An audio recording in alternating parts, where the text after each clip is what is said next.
And we are live here. Welcome back, everyone, to Real News. We're going to be going into the big topics of the week as always, specifically like Tucker Carlson's epic monologue from earlier in the week, the court packing bill, the Black Lives Matter shootings, more mass shootings are coming back, all that kind of stuff. But and car talk because somebody here is going to be buying a new car, so that will be fun, interesting, especially for the men listening. I know we have a lot of those in our streams, but we want to start something very important, which is the most interesting race happening in America right now that not enough people are talking about, but it is making waves. Like, if you're in tune with any of these YouTube shows, Blaze TV, RSBN, or anything like that, you probably know this person. Our friend Donnie, she's running for Arlington mayor, and I have to say, like, impresses me more and more by the day. Her election's May 1st, so we're only like 2 weeks away, and she's been putting in a lot of hard work. So, Donnie, thanks for joining us again. Can you give us an update on everything that's been going on since we last talked? Hey, yeah, thank you guys so much. And I also want to say this too. The first podcast I've ever been on was your guys' podcast. And Yeah. we're all still like homies. Yep. Uh-huh. It all started here, folks. It sure did. Um, my election's going pretty well. I've picked up a lot of support. I've gained a lot of support from other candidates. I mean, quite a bit. I got inboxes and people are like, "Whoa, I'm so happy I was exposed to you because you're like the most conservative candidate that's running." People doing whatever they can to help, and it's actually more surprising than I thought it would be. At first, I was kind of like, "Man, like I'm not." I feel like people think certain people are conservatives and they're not, and it's a nonpartisan race. It's a little easier to get away with that, you know. Right. So it's been a lot to get the information out and show it. But like I'm very consistent. I'm the only person that's been talking about the Constitution since the beginning. I talked about us need to open up 100%. The only person, even before Greg Abbott opened 100% and removed the mandate. The only person who's been doing that the entire time, and I think people have been watching and catching on. Like, wait a minute, this girl is actually conservative. I like that I'm MAGA. I Nice. see in the comment section, it's like Donnie is MAGA. um, and it's and then we actually only have 7 people running for office. Now, the Jerry was disqualified from the race, but they haven't removed his name off the ballot. But he has backed me, and he's telling his people to back me for this election, which really, really, really great, actually, because he's actually I guess I would say leftist. I don't think he necessarily says he's a Democrat. He's a leftist actually, and people talk about unity all the time. And what more unity to have someone on the left actually endorse someone on the right? And I've actually endorsed someone on the left too because he's only 2 leftists running for District 8. But the guy that I endorse, Chris, he's actually anti-corruption, and he's been showing it and pulling out receipts. It doesn't matter what side you're on. If you're corrupt, he's gonna pull receipts on you. So I've actually supported him too. So if they really want some serious unity in Arlington, Texas, I'm gonna be the best bet for that. Awesome. Let's go. That's great.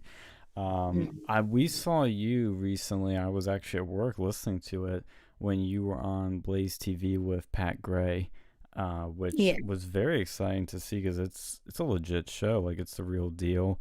And hmm I mean, you did great in there. How was that experience? Honestly, they treat me like really nice. You want some coffee? You want some water?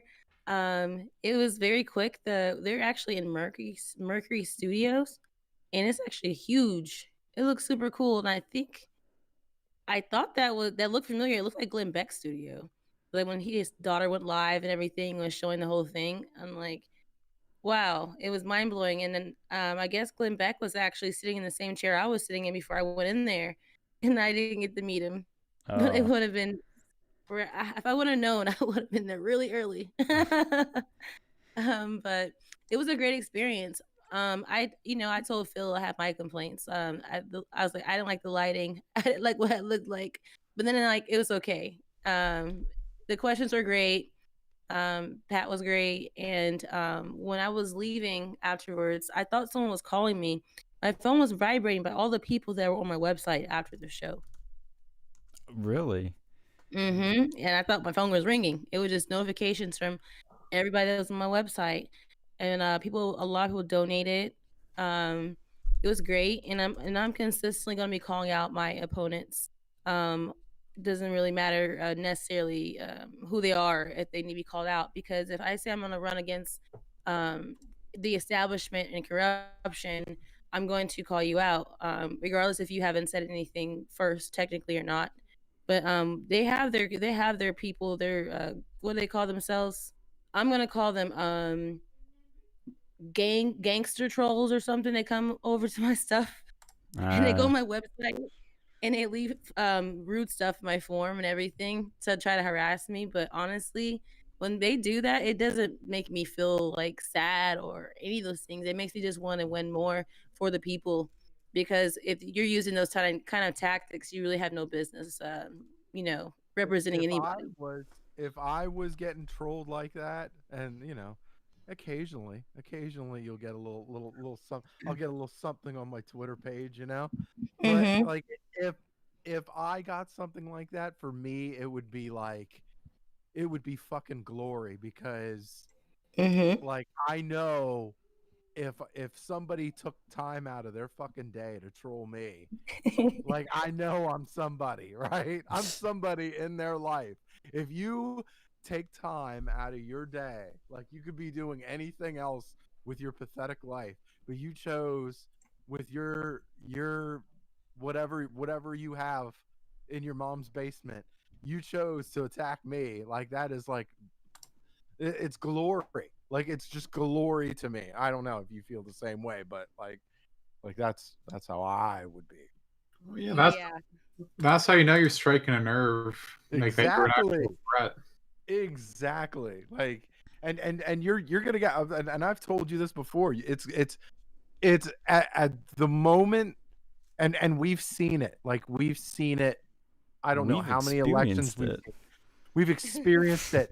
The closer you get to the election, to the actual election, the worse it's gonna get. It's just gonna like because the desperation is a stinky cologne. That's a yes, that's a that's a Super Troopers reference. Yes. The desperation is a stinky cologne. And like, yeah, and as the race tightens up, you're gonna see all these desperate people going after you. I'm stunned. Honestly, I'm stunned, like, because the front runner Jim Ross, who has like signs all over fucking Arlington, all over wherever, he's attacking her. Yeah. He's attacking her. Like, yeah, I'm like, damn, this girl is somebody. Yeah, like this girl is legitimately somebody. If this dude is going after her, you know she's somebody. Because they don't, because if you didn't matter to him, he wouldn't even fucking like he wouldn't give a shit about you. The fact that he's tackling you, he means he knows you're a threat. Like, he knows you're a threat. So whatever you're doing, keep doing it. And yeah, it's been I'm letting you know, it's just been an absolute joy to see. Even whatever happens. Look, whatever happens with the race, who the hell knows? Because, and I always have to ask that because you just never know. You never know what's going to happen. Because political races, they tend to be dirty. They can be dirty. They can be long and drawn out or whatever. But like whatever happens, like it's got to be good. I just try to feel good knowing that not only has the support come in the masses, but most importantly, you've pissed off a ton of people, and that just warms my heart. The right people. You pissed off the The right right people. people. Yeah, you Yeah. pissed off a lot of people, and it just warms my heart to see. Yeah, that's always a challenge too of diving into the public arena of death is you know, you're gonna have lovers and haters. You're gonna have fans and haters, and there are those people like us who are supportive, but then there are like these people, like you said, these gangster trolls that just come out and try to tear you down. And you know, the only thing you can do is just keep fighting, and that's what you're doing. So I think you're in good shape. How do you feel going into this final stretch here? I feel a lot better than I was feeling. I knew I was gonna. I was just, I talked to Phil and I talked to you a lot about the race and everything and where I stand. I feel like now, after all the different interviews I've done, going on Blaze TV, the Red State, all these different articles have come out about me. I think it's going to help me make it to this runoff. At least make it to the runoff. I'm not saying I think I will be a front runner because I saw where Jim Ross said he has hired people and they've actually knocked 50,000 doors. Whoa. So, yeah. I mean, when you spend $181,000, I mean, I can see that. Excuse me. Sorry. But I'm pushing hard to, get on that runoff. And I think once it's just me and him, I think it'll be much easier then to beat him because then they're only focused on 2 candidates and not 7. Yeah, I that's think- crazy. What money? That's just like the money paying into that stuff. That's really sad that that's what he has to do. Spend all that money to just go and compete against basically a newcomer into the political sphere. Yeah, and I think that he was going to spend all that in the first place. He comes off as a conservative or Republican or even possibly a rhino. But it's because he has all these police association endorsements. And he's actually a Democrat. Democrats like to spend your money. So he's spending a lot of money for this election. And I mean, it's a big city too, so I could see spending quite a bit of money. But when your numbers was like way higher than everyone else's, the next highest is $22,000. People don't like that, especially when they see the city has spent so much of our money. People don't like seeing all that spending. Honestly, the other thing that tells you is that if he's spending that much, like, which he's never spent before, to my knowledge, on this race before, it shows he's really, really scared. He feels the threat coming. And you know what? This was before Blaze TV interview. I saw that he started doing like interviews besides his interviews he does at these restaurants where he doesn't talk about their business at all, but just talks about why they're in Arlington with their business and their story. Um, I saw him actually like go into a studio and do an interview. And then after I've been doing it for a while, unless I missed the ones he'd been doing before, I've been starting to see some people using my content and what I've been saying as these are my pillars when I'm running for office, but they're using it for themselves. They're repeating things that I'm saying as if it's their own ideas, and they're not. So there's like they're dipping in my cookie jar or whatnot to seem more conservative, I guess, because you have to pretend to be conservative when you're not, right? Yep, yeah, and that's what he seems to be playing, is that sort of game, and we'll see if he pulls off the scheme. But I mean, you're And it's the not only. just him, by the way. I'm just it's not just him doing it, but I'm noticing the other candidates doing it.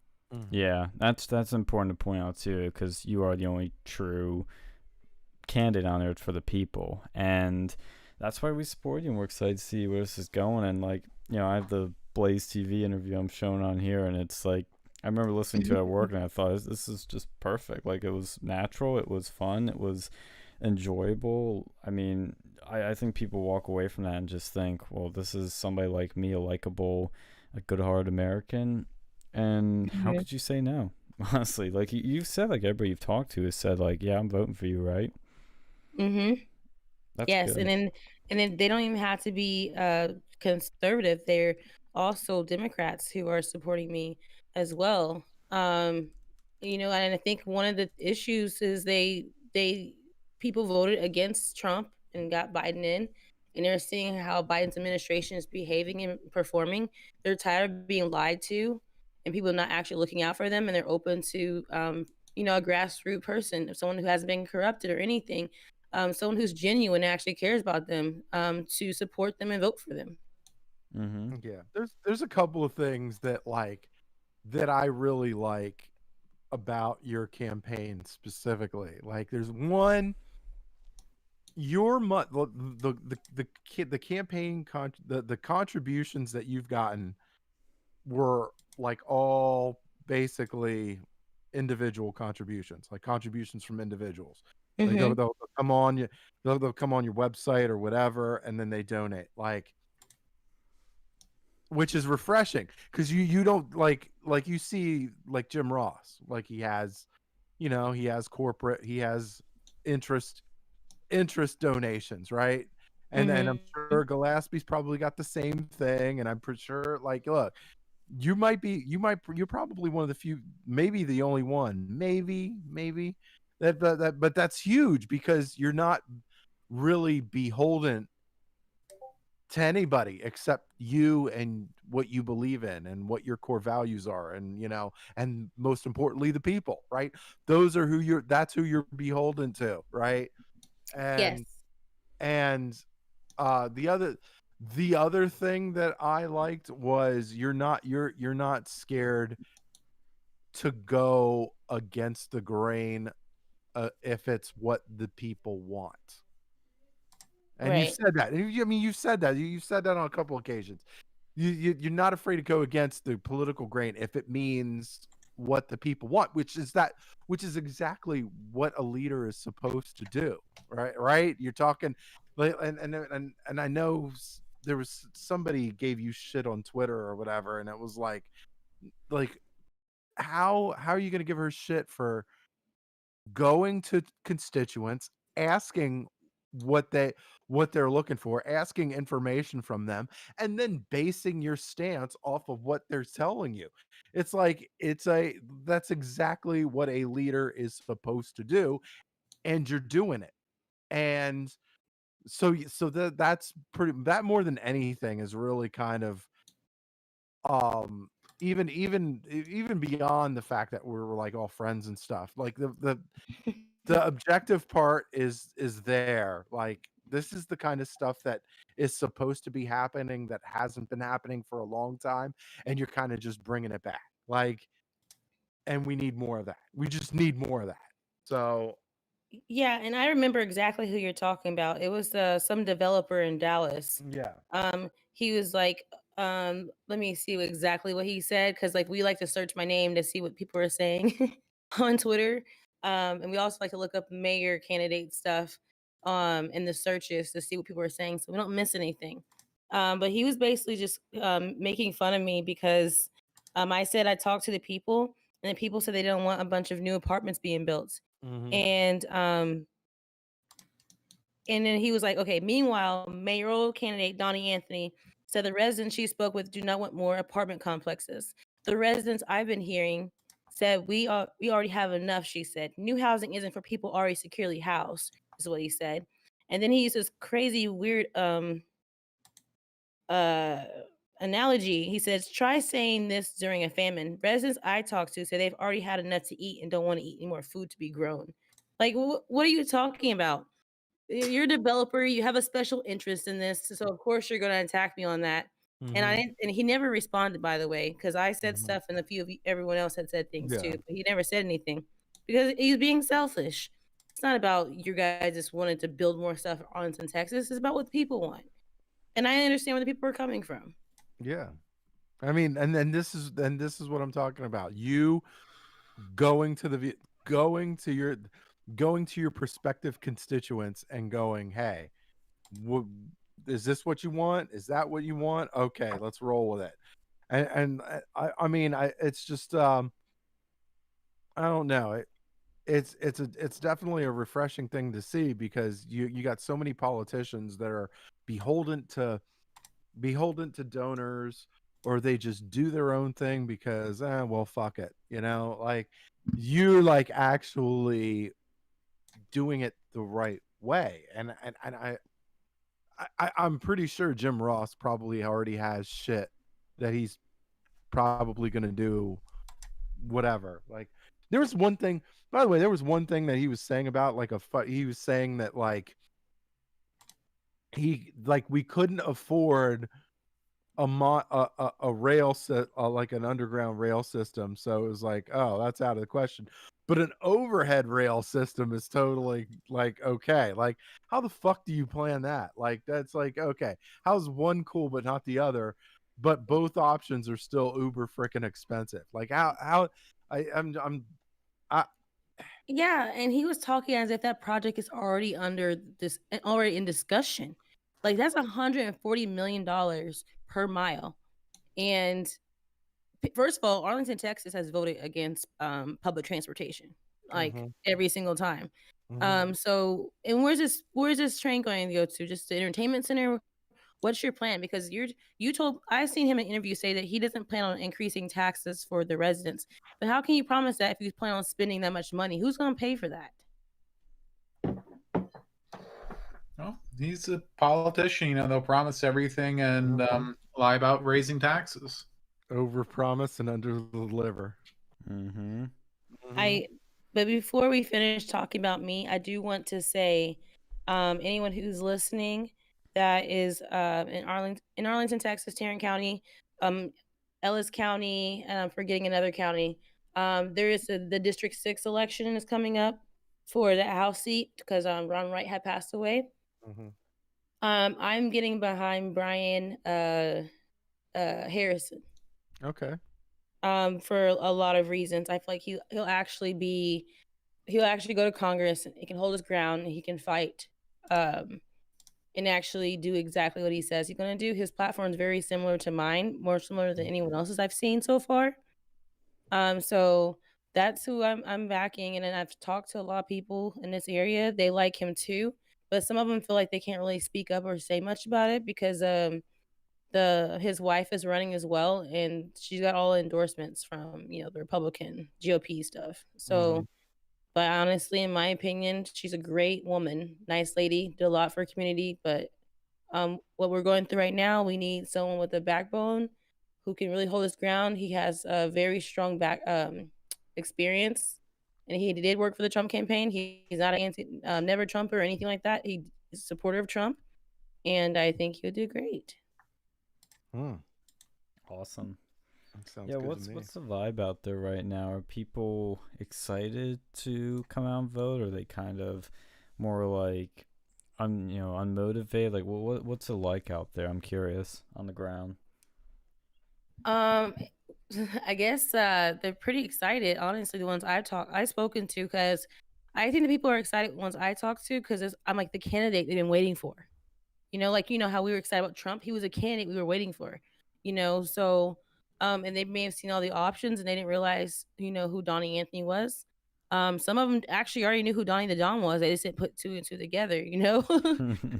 So I'm learning that too. But I honestly, people seem excited. I never hear people talking about a mayor race the way they are right now.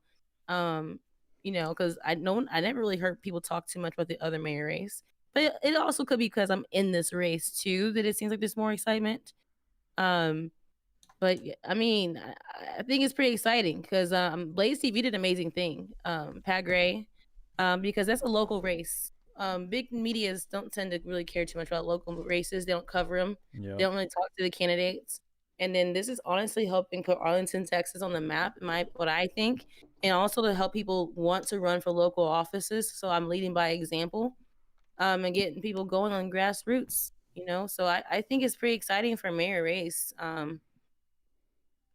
mean, in the movies they seem exciting, but in real life they're not exciting. Like no one talks about them. You don't even know they're coming up. They're very tiring, stressful, and fast-paced. Mm-hmm. Did you say how many doors you've managed to knock so far? I didn't. I don't have every number down the line, but we've knocked a lot of doors. We've actually gone to a lot of apartment complexes as well, like up and down apartment complexes. So we've done all the different, not all of them. I've done a lot of the forms that they had here locally, and I kind of haven't done too many more of them because I started noticing this one particular side. They already have their audience, their mind made up on who they're going with. and people aren't paying attention to those. So I started doing more of my interviews and sharing them and going out and talk to businesses. I talked to businesses, and they said none of the other candidates have been to speak with them. They're telling all their other friends and restaurant friends and business people to tell people to vote for me, because some of them don't actually live in Arlington too. So it's kind of a different strategy that I'm doing, but I'm still boots on the ground. We're still out knocking doors. And there's multiple districts, and people are running and knocking doors in the different districts down here. I don't have any kind of special apps to give you the exact numbers, but I just know it's a lot, and we were pretty exhausted. If you can't tell my voice, been talking a lot, been going and talking to a lot of people, and I've been going to different businesses and locations and handing out flyers too on top of that. And what we're also thinking about doing is having a big old banner and standing on the side of the road showing vote for Donnie Anthony for mayor so people can see it. And I'm having an event next Sunday at 5 o'clock. It'll be my own event. And Jerry, I believe, is actually going to introduce me because he's going to have his people there too when we do this event. So, and I'm speaking at another event. I'm actually speaking at another event too that's after the election with Matt coaching them, but like that is still good.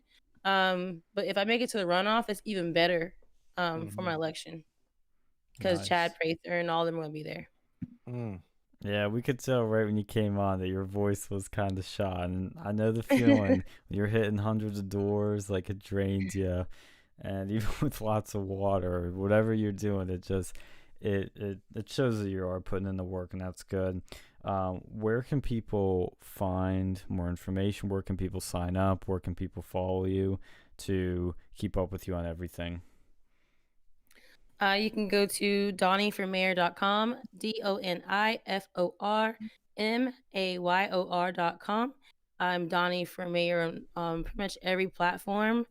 And also, I'm Donnie the Don on Gab and Twitter. Nice. Yeah, if anybody wants to volunteer, donate, please do that. And please follow her even if you're not in Texas. I mean, we're not. We keep up with her because she's been a great person and has a lot of interesting content. So it's just fun to keep up. And hopefully, if you know people in Texas, share the word too.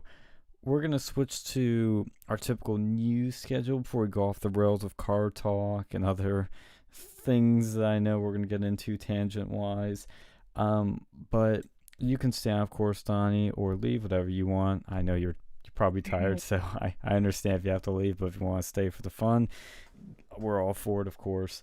But the big thing I wanted to hit on first was at the beginning of this week, Tucker Carlson, Fox News #1 commentator, 4 million viewers every night, was under a big controversy for some comments he made on his news show during the day on Fox Nation. More of it's supposed to be kind of like a daytime show, Tucker Carlson Today, where he basically talked about how the New York Times, other outlets, were talking about replacement conspiracies or theories or whatever they call them.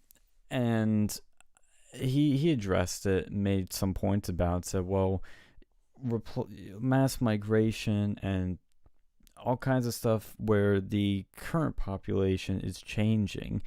It's a voting rights issue because the people there have less power in their vote. If, let's say, in like Texas, like let's say you're strong Republican stronghold, you ship in like 3 million people into there, 5 million people, whatever, you're going to dilute the voting power of the people that are already there in a quick period of time, just very short. And so it's a genuine point to raise. And the ADL was going after him, and all these other ones, who, by the way, the ADL promotes the same thing, which is funny. And so Tucker responds to his monologue. And he didn't apologize. He didn't backtrack. He doubled down and even tripled down. It's probably one of his best monologues because, to me, what he talked about is something I've known for a long time. I've heard before. It's nothing groundbreaking or new. But what's groundbreaking about it is that he repositioned the issue of immigration, of mass migration specifically. It's normally we talk about how it's this problem where people are cutting the line, they're taking jobs, they're bringing crime, bringing drugs, as Trump would say. But another part of it, which we know, we've talked about before, and I was red pilled on by people like O'Reilly and Pat Buchanan, is the Democrats are bringing these people in for votes. Republicans are bringing them for cheap labor, but Democrats are bringing them in for votes because they believe in their plan. Then instead of trying to change people's minds, instead of trying to win over the people already in this country, just import votes, and then we can win all kinds of elections. Just get more of them, and that's what they're doing. That is really the plan. Open borders isn't crazy. It's part of a strategic plan to bring in a permanent Democrat supermajority voting bloc. And this is the point Tucker raises that not a lot of people really realize, or maybe it's in the back of their minds, but he repositions it to the front end. And I think this is going to be very important going forward. And what's great about how Tucker delivers it, he in his daytime show, he says it's not a racial thing. It's nothing to do with that. It's a voting rights issue. And that's what he focused on this monologue. I don't know if you guys saw it, but what did you think of the monologue if you saw it, or what do you think of this concept of replacement migration? I can't say I've seen the monologue. Yeah, I honestly I haven't watched Fox News in like a long time, and I gotta say it's been very great for my personal psyche. Just because Fox News has just gone down the shitter. Oh yeah, and that's what another interesting thing to add too is like, because I don't watch them either, but I will watch Tucker's monologues on YouTube, so it minimizes the amount of money Fox can get. But where Tucker's in a unique position is that he's hauling in the ratings for them. Like, he's gone, the station is in the tubes, it's in the toilet. So he's in a special place where he can really say almost anything he wants and get away with it because they need him. So that's why this monologue is so important, because it's talking about something that most are afraid to talk about because it's a little touchy subject. Didn't they cancel O'Reilly though? I mean, yes, but that was over sexual assault stuff. Oh, yeah, but that's what I mean. Though it's like you're never 100%. Yeah. Oh no, but when your ratings are down across the board, and he's the one holding them up, yeah, it's a different playing field. With O'Reilly, he was holding good ratings, but they were going after his advertisers. They were trying to break him down, and Fox overall was doing well. You know, like, they lose O'Reilly, it's kind of like, okay, that's a hit, but we have all these other people that are doing well. Right now, it's Tucker and nobody else, really. But I think Sean Hannity's still, he's still getting some ratings. Yeah, I mean, you've got your usuals, like your night usuals that do fairly well. Your Laura Ingrams, your Tucker Carlsons, your Sean Hannitys, and I guess those are the ones that like are still doing well. Actually, Laura Ingraham, like when the campaign was still going on, she did this thing on China that was just like a beautiful piece, like where she just went to town on the CCP, like with the education, with all the dirty money that's going in through, like it was beautiful. I for sure thought when she did that piece, I thought she was going to get thrown off of Fox News, but I mean, lo and behold, she's still here. But like, I don't know. It's Fox News. I mean, really, yeah. I mean, you are right, Sean. Like he's definitely in a position where he kind of has them by the short and curlies, because like, well, what the fuck are you gonna do?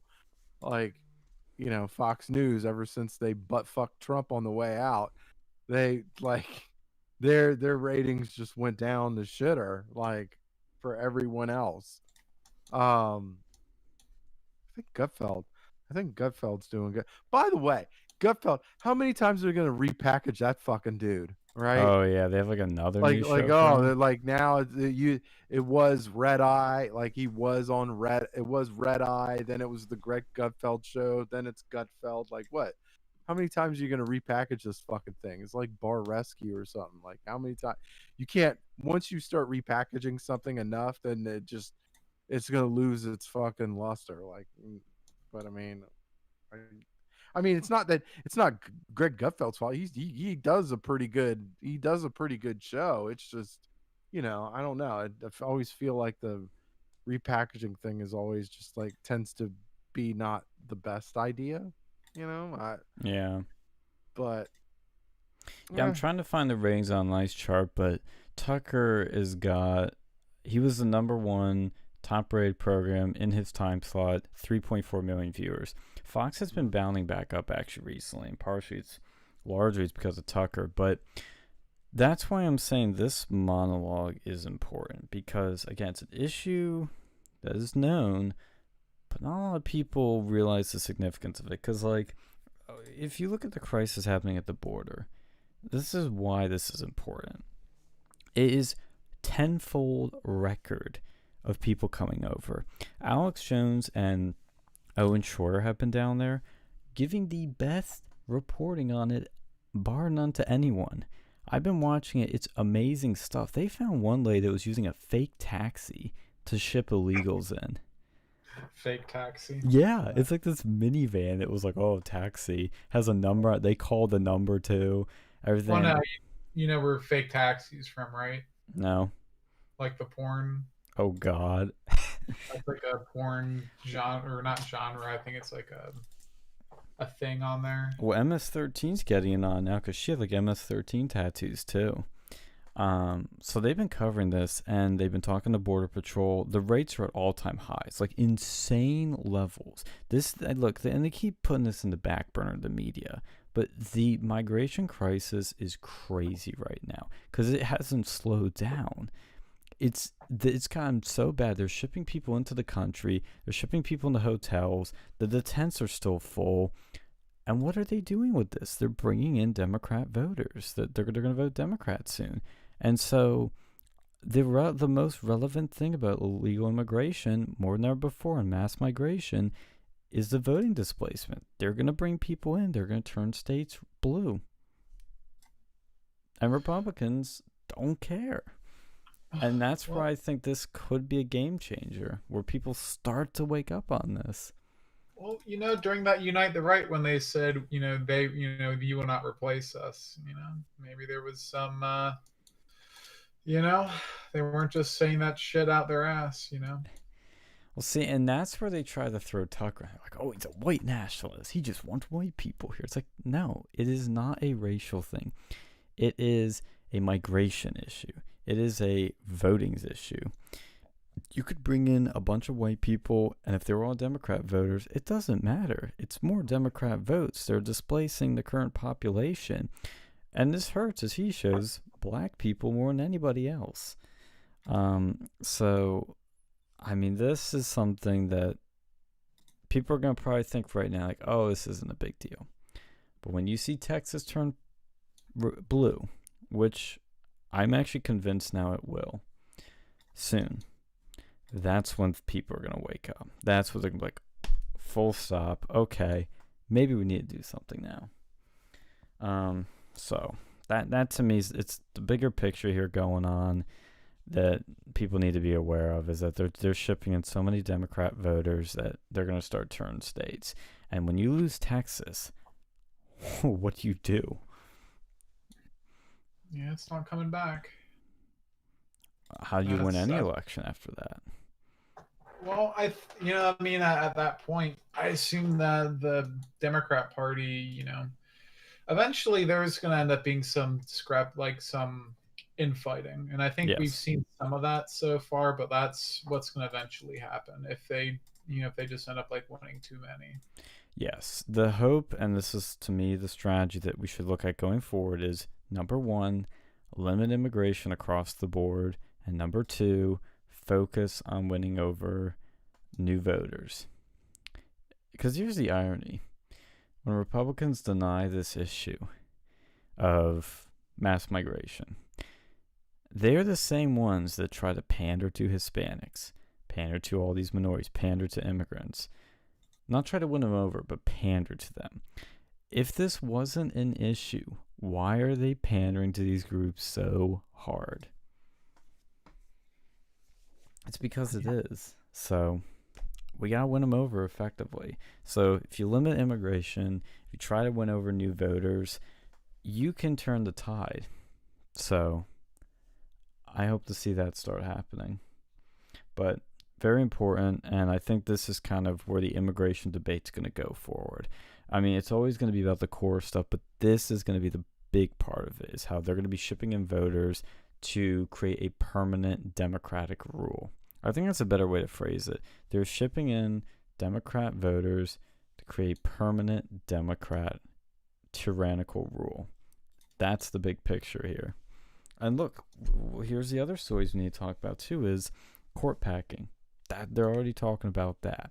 I personally think it's all for show to make the radicals happy, but they're literally pushing a court packing bill. Yeah, I think if they actually were to push that through, I think, that's when the events of January 6th start to, that might reappear. We might have a Waco situation. Oh no. Multiple Waco situations. It'll be like the 90s all over again. Not the good part of the 90s, like the shitty stuff like that. That's when there's major problems. What I think they're also doing, and I think you were saying this when we were shooting the shit the other night, is that they're priming people. They're getting people ready for when they really do this, when they really want to do it, when they have a total Democrat rule over the country. This is what they want to do. And it's because even Nancy Pelosi said, like, yeah, we're not doing this, guys. Like, she even condemned this bill and said it. I think she said she wouldn't even, like, see it or something. Well, no, because, like, once you open up this can of worms, you can't put the genie back in the bottle. It's like what the Democrats did when they did the what was that, like, back in Obama, so they could go and get the Supreme Court filibuster justice. Or nuclear option. Yeah, that's gonna be like that. Like, once you do this once, what's to stop the Republicans from doing that? Yeah. And I mean, you can try your best to prevent that from happening, but eventually something might happen. Yep. And unless they like establish a dictator for life, and pro tip, that's not gonna be Biden, because he's probably not gonna last his first term. Yeah. So that's what they're gonna. You can't do that until everything else has been done. They need to go and seed the ground to create that cancer plant first. Yeah, I agree. It's like, this is something they can only get away with when they have total control and a permanent Democrat voting base, or voting population. That's a better term. I'm trying to frame this better, but yeah, when they have a permanent Democrat voting population, this is the stuff they'll ram through for total permanent control. But I mean, look, I know I'm using very, like, sort of scary language, it may sound like, but this is their plan, but it can be stopped, and there's always hope. There's always ways to get around it. It's just as long as people fight. But then look what they're trying to do with Marjorie Taylor Greene. These documents went around showing that she was looking at starting an America First caucus in Congress, which is lit. Love it.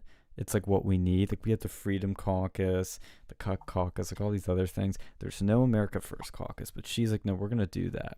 Matt Gaetz was on board. It's going to be awesome. But then, because she used the term Anglo-Saxon in this memo about it, which was cropped and, it was like a leaked memo, they pressured on her and she had to scrap the plans. Now, to be clear, she does kind of hint, like, if you read the wording of her spokesperson, he says, like, well, we scrapped it for now, which doesn't mean she's not going to do it, but does mean for now she's put it on hold. What's the problem with that? We have a black caucus. If we want to go and ban all race, related caucuses, then the Democrats should go first.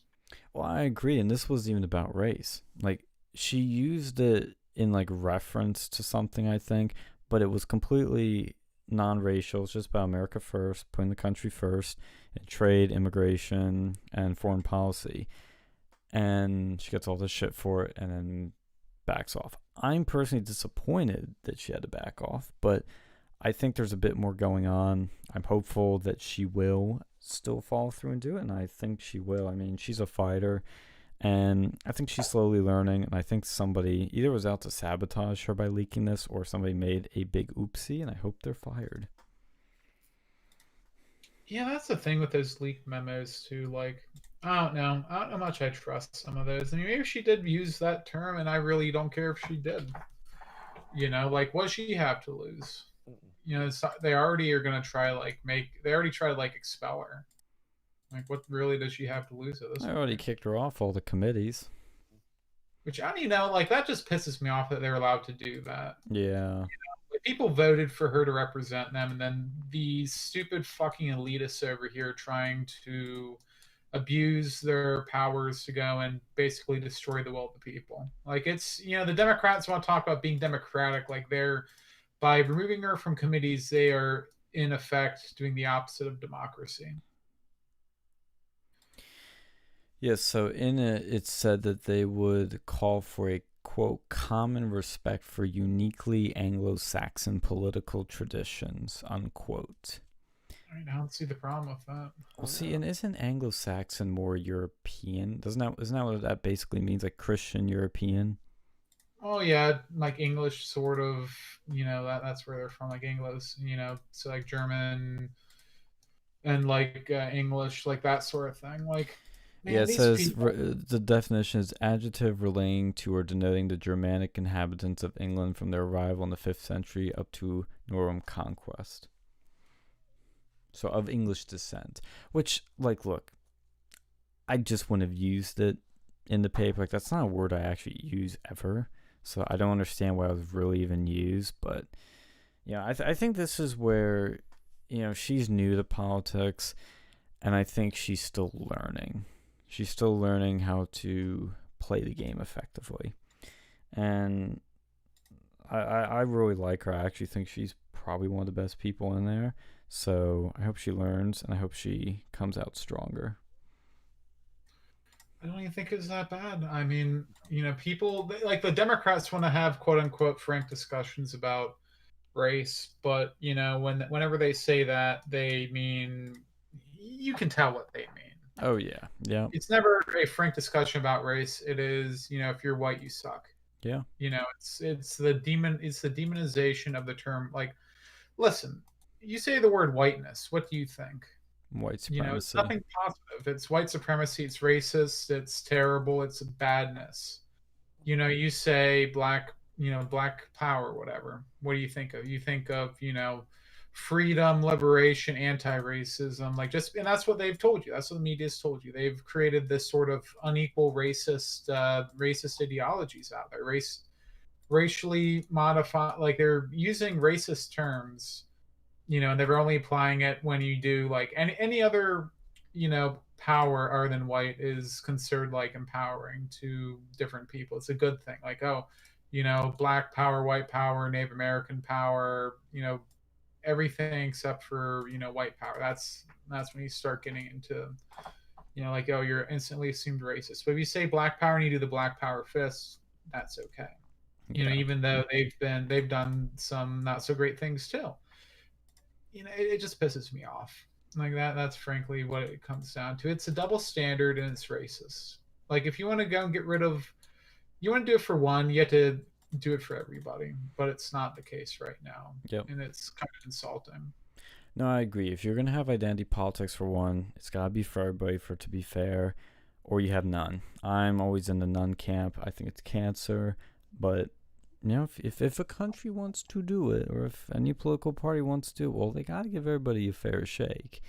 I just think it's a divide and conquer tactic to break people up, get them fighting amongst each other, and that's why I'm against it, other than many other reasons. But she really, it's interesting seeing how fiercely they go after her. If she really was this crazy loon that they paint her to be, they wouldn't care. They just laugh at her and move on. But they go out of their way to destroy her and to remove her. So that tells you something. She's effective, she's popular, and she's going places. I think it reminds them of Trump. They have that same sort of energy with her, and they thought they got rid of that, but they on January 6th, but it's still there. It's like, they'd probably call it like akin to, you think you get rid of the cancer, but it's actually still there. Yeah. Well, That's sort of how they treat Trumpism. I always notice when I look at her, and I say this in the nicest way possible. When I look at her, I think of like a mom. Like, she looks like this warm mother that's like stepping up to the plate to take on the world, really, for her community, for her people. And I think that's a very powerful persona she has. And you can see she's been very successful, but they're really trying to stop her. And I think Republicans, if they have any balls, they're going to grow to like her if they don't already. Well, they're trying to do everything they can to remove her from office. And a lot of Republicans are okay with this. They were okay with removing her from the committees. I think some of them were, at least. Well, yeah, even Kevin McCarthy condemned her America First caucus today. Look, and this is the big, again, talking big picture again. This civil war within the GOP needs to happen over the next 2 years. Clean all these cucks out. Like, get them out. I'm working on ways to do it. I know other people are, and needs to be done so badly. And this is the chance to get back control. And, if we can do this, Trump can run again, and we could actually get stuff done through Congress. Well, here's the thing. If we can't get this done, we can never have any Republican that's like Trump at all. We're going to go back to the days of the fucking Bushes, and no one wants that. Yep. That's a net detriment to the to Americans. We don't want more Mitt Romneys. We don't want more, George Bushes. We want American first politicians. Yeah, if we want to go back to the neocon, George Bush, John McCain, Mitt Romney days, we can do that. Or we can go forward, keep going forward with the Trump, DeSantis, Gates, majority green populism. So, I mean, it's very simple. And, Mitt Romney, man, talk about the worst. Yeah. He's probably condemned her. Oh, he probably had. Obviously. That's just against everything he is. He's a country club Republican. Yep. Yeah. These are sellouts. These are these establishment Republicans are and I think I said this last week. Look, I hate them more than I do the fucking the establishment same. Democrats. And I'm like, because at least I know where they fall in line. I know where the fucking establishment Democrats fall in line. I know they hate this country. I know they do. I already know they want to destroy this thing. They want to wipe their ass with the Constitution. I already know that, right? I already know this. And but with the establishment Republicans are claiming that they're for guns, God, football, all that shit. They're for what's right. They're stand for moral shit, and they're just as crooked, if not more, than the other side. I think we need to start. I think a lot of people are starting to look at the establishment, and they're starting to see, okay, these people really are shady. I mean, we thought that they were shady before, but it's wow, it's really bad. Well, and have you seen, because this ties into that, the updates on the Matt Gaetz saga? There's been two important things. Number one is a CNN article. Bear with me. It's actually interesting. And the Project Veritas videos. With the CNN article, they interviewed the accusers. So, you read the headlines and it goes, women detail drug use, sex, and payments after late night parties with Gates and others. And you go, oh boy, what was he doing? Drugs and paying for them? Like, what's going on here? Paying for women? You scroll down and read the article and talk about a buried lead, if I've ever seen one. They never say he paid for drugs even. They never say he even used any. They never say... one woman actually went out of her way to say there were no underage women at any of the parties she was at. Not like... This is a CNN article too. And they go on and on about really how this guy's innocent. But he may have been around people that were, I don't know, partiers, doing party things. Like, that's what it goes on to. And then even Project Veritas, like, this is amazing how something can just turn into a total 180. From him looking like he's, like, totally screwed, even though we didn't think so. But in the normie world, like, he looked like he was screwed, to now this, and then Project Veritas coming out with a video where a CNN guy literally admits on film, there's nothing there. Nothing. That this is a nothing burger. It's a total sham to get rid of him. And I bet the establishment Republicans are behind it. Yeah, it's like that Lincoln Project, a bunch of fucking pedophiles in there too. You wonder why they hate Trump so much is because he was going hard against the pedos. Yes. And that's the thing too, like at least in fucking, at least in some of these like real totalitarian places, like people know not to go and trust the news, like in China, like there's, you all have your state-sponsored media, but everyone knows it's fucking fake news and you can't trust it. But like over here, people think that they can trust CNN and NBC and Fox and shit, but they just don't fucking, like, they believe it. That's a problem. And I think, that's the issue. Like, they're fucking biased. They're just as bad in many ways as those state-sponsored things. I look at like I was looking at some a Jack Posobiec tweet, and he had the this NBC article that was like talking about the Derek Chauvin trial, and it was titled "Chauvin Trial Defense Rests After Smearing George Floyd with False Overdose Theory." Right? Literally, the toxicology report might be the only objective thing in the entire fucking trial, right? Everything else, like, everything else is subjective. Even the video, like, even when you have the video, it's like there's multiple angles. You don't really get a clear sense. There's the one thing that is clear is the toxicology report, right? And it's obvious this dude had drugs that had lethal amounts of drugs in his system, right? And so there's no theory, no false theory.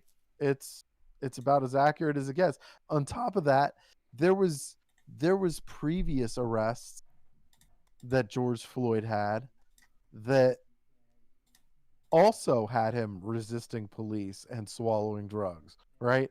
So it's like, so the whole thing, I mean, look, and again, we were talking about this for the last 2 weeks. It was like, well, proof beyond a reasonable doubt. If I can make you doubt, it's fucking over, right? It's fucking over. Well, of course, never count out the kangaroo court element of it. Yeah. But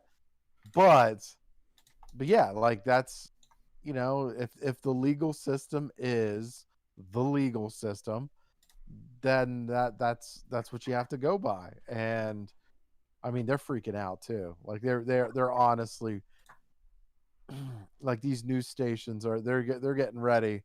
They're getting ready for some shit. Like, well, did you see this too? Like, this already, actually, you know what? This tells you the verdict already. This is the headline: Minneapolis and other U.S. cities increase security ahead of Derek Chauvin trial verdict. Okay, we know the verdict. He's gonna walk. The other thing I heard that there might be a mistrial. I heard that. Oh, I've heard that too. Yes. The defense was trying to go and do something like freaking stupid. Like they're trying to introduce new evidence at the end of the fucking trial, which you can't do. It's not like the movies where you can be like, oh well, here's the secret shit. And the judge was like, yo, you do this is going to be a mistrial. Like I think maybe they're trying to do that on purpose to deny Derek his, you know, fair and speedy trial rights under, what was it, the Fourth Amendment? I think that's Fifth. Fifth Amendment. You know, like they're literally, and if they do that, then good luck.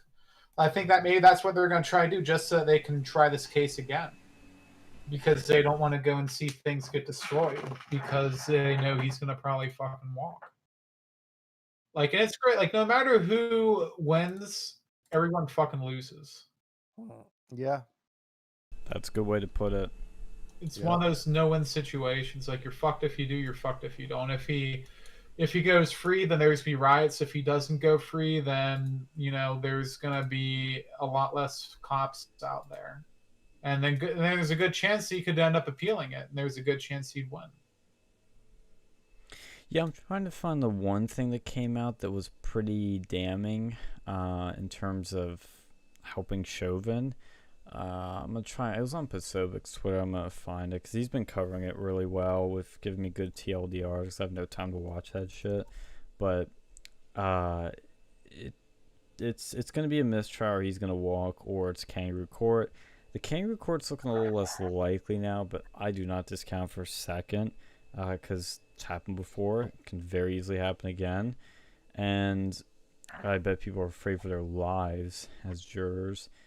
But it's going to... Look, I think the Democrats... Here's another theory I have. This is a conspiracy. Okay, this is like, you know, my Alex Jones brain. What is the people pushing this stuff, these Black Lives Matter incidents? What if they know that by the end of it, these cops are going to walk and get off? But they push it so that they do walk and there is mass unrest. Like, I know that's a more harder play, but like, what if really that's what it is? Maybe they just want chaos. Yeah, that's what I'm saying. That could, that very well could be it. Like, because like with this one, they had the clips. And they withheld it. Like, they had the body cam footage, and they withheld it, and it got leaked. And then it got officially posted during this trial. And if that had come out first, and you didn't have the media slicing and dicing this thing, there's a good chance we wouldn't have had as much violence. But people are irrational, so who knows? But the media is complicit in all of this. That's the key thing, too, is that they... I mean, it's good for their ratings. They love it. Bad news sells. Good news rarely does, unless it's like the moon landing. And yeah, well, see, it's crazy. I think that these companies, like, or not companies like that, whoever decided to go and withhold that evidence should be brought to court. The person that did that was Keith Ellerson, who's the head of the DA in I think it's a DA in Minneapolis.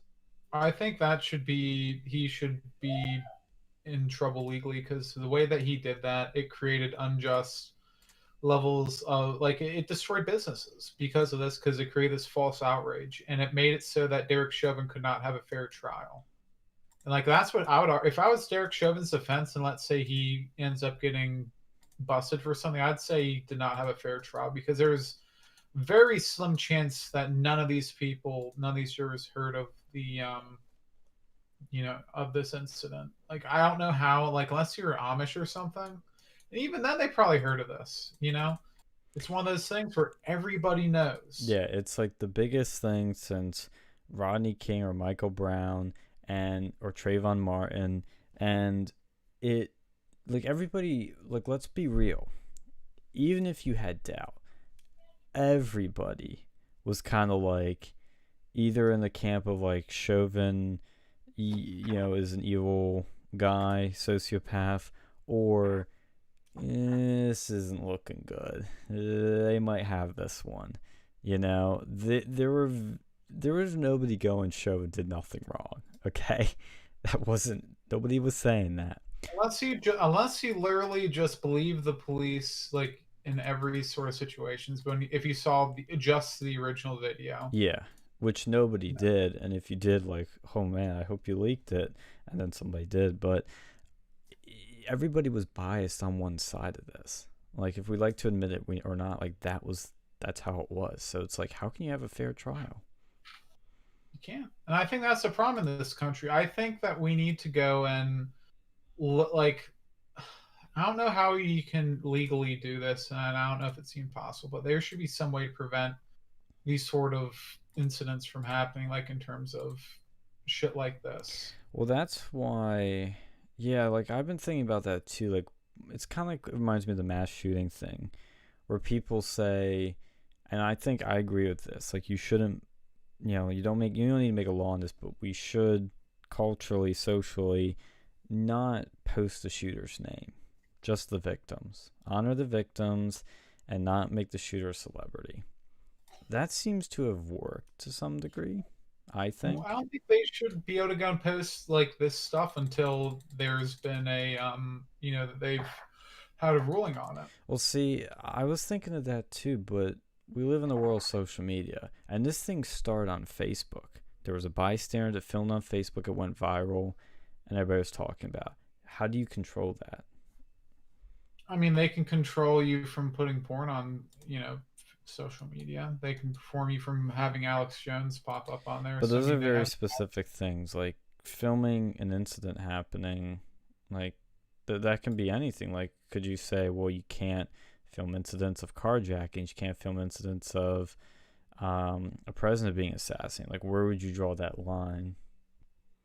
Yeah, I don't know. Or like at least you had to go and blur out their eyes or something and like not name them. Like, I think there are anti-doxing rules already in place. See, that's the one thing I was thinking of. What if you just didn't reveal the cop's name? Because guess who we don't know's name? This is something nobody talks about. Who do we not know? Is the guy that shot Ashley Babbitt, the woman in the Capitol that was climbing through the door and got shot by the I forget what he was a part of, but the armed service member, we'll just call him. He shot her. We don't know his name. We know Derek Chauvin. Is someone doing a Freedom of Information Act request for that? I don't know. I don't know if you can get his name. I don't know actually, but you don't see anybody saying it. Well, it's just the media. Like, we need to go and maybe we need to go bring back like public broadcast television. Like just broadcast TV. Maybe we need to do that. Well, we do have PBS. Well, no, like actual broadcast, not using cable. What do you mean? So you can have local companies just air shit without using a cable box. Like on the airwaves, like TV used to be back before cable. Yeah. Well, I think one thing too is like, and we can still do this. I mean, I finally got Andrew Breitbart's Righteous Indignation in the mail, undamaged finally. And one thing I know he talks about here is language. The left is very good at controlling language because they create their own language or they hijack language. We rarely do that. We go along with their language. We use their language. Trump is very effective in either throwing their language right back at them or creating new language. America First is a good example of new language. Fake news. It's something they threw at him. He threw it right back and killed it. That's how you got to play it. Is you got to start shaping the language more. Like Andrew talked a lot about cultural Marxism. Like that's our term. That's not their term. What's their term? White privilege. Stuff like that. Replacement migration. Now there's one that's new. So it's like you start shifting that more. I think you can start pushing back against this stuff. Well, I think if we had like the ability to go and make videos that aren't going to be like censored, at least for political content, like something like like maybe, I don't know how you, like the only way I think you'd be able to do this if we open back up like regular broadcast TV and just let anyone go, like, make it so it's easy and cheap to apply for the rights to go and like use that channel. Just so people can go and produce content on there, because you can't trust YouTube. They have their biased terms of service and their fucking algorithm. Oh yeah. But if we could go and like use like the old-fashioned TV shit. You know, you could just go and do it yourself. Everyone has like a camera on their phone these days. The only problem with broadcast TV is people are cable or cord cutting big time. Well, no, broadcast TV like without cable, like over the air. Well, you still need a TV, right? Well, people still have televisions. Even if they cut the cable, they'll still usually have a TV and they'll just put Netflix Oh, on. I see what you mean. It's like on the basic channels that you can get on any TV without cable service. Yeah, just like local. Oh, okay. Maybe. You know, maybe we need to open that back up. I think the Or internet maybe- is the future still. Or maybe we'd have some sort of like public alternative, like how we still have radio stations, and that's why radio stations, you know, like you can still find right wing radio stations, but you Right. can't find right-wing TV stations because they're controlled. Well, that's by a handful of something people. we were talking about the other night. Is like, we used to be on the radio, and honestly, in many ways, it was more free. We had more freedom, and oddly, even though we couldn't curse and do other things, like we had kind of more freedom because they couldn't really censor you for political beliefs. Like they really couldn't do that with the FCC. Well, it's not even that we're getting censored; it's that we get demonetized and no one hears it. But like with radio, anyone with a radio station receiver will see it. But yeah, exactly. It's like you have that larger platform. Yeah, I mean, at least when we were at Penn State, it might not have been, it's not like we were in New York City or anything, but we still had a decent, we had people who call in. Yeah. And like over here, we don't know if they're censoring us, and I think that's what really pisses me off is you don't even know if you're being censored. Like you have to use like these other apps and like, look at your metrics, and you can like kind of see if you might be being censored. Maybe like it's not an exact science, but like with radio, if you're being like you'd be censored because FCC will like literally censor you, Mm-hmm. or you're not going to be broadcasting. Like it's very binary, and I like that.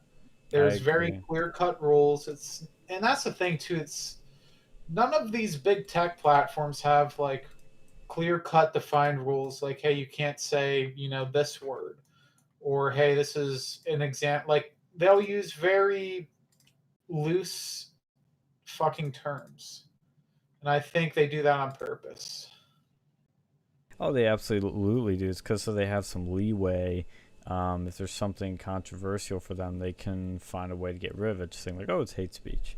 Oh, it's whatever other terms they use. But to be fair, like, and I agree in general, the FCC rules are generally more clear cut. The one that isn't is like, I don't want to call it hate speech, but the obscenities one, it's kind of vague. Kind of like they used to have the 7 dirty words, as kind of a standard, but it's a little vague. But you can get around, like it's still more clear in YouTube. Let me get that straight. Like it's vague, but it's not as vague as like YouTube or Twitter. Oh yeah, and you have methods which you can like contest that, and it's not just like one company; it's an actual government organization, which See, and that's what we need for the internet. Is that same sort of thing.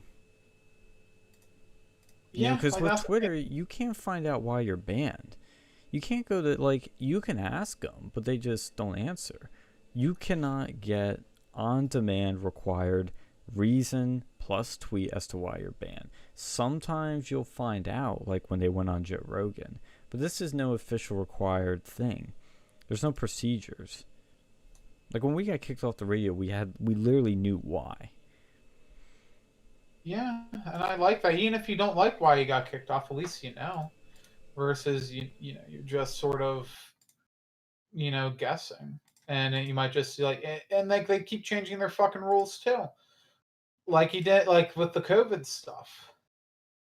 Like that was being demonetized, and like they really aren't forthcoming with what's the newest thing to be on this week's like verboten phrases or topics. Like, if you can't say certain things about the election, you can't have your own opinion on YouTube.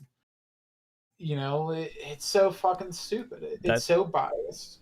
They won't let you think critically. That's actually a really good point because YouTube changes the line and specifically targets certain types of speech. Like the election, you can't talk, you can't say the election was, you can fill in the gap here. with the radio, they don't change the rules. It's like been this way like 50,000 years, except that for like the George Carlin dirty words maybe, but it's basically been the same, like basically.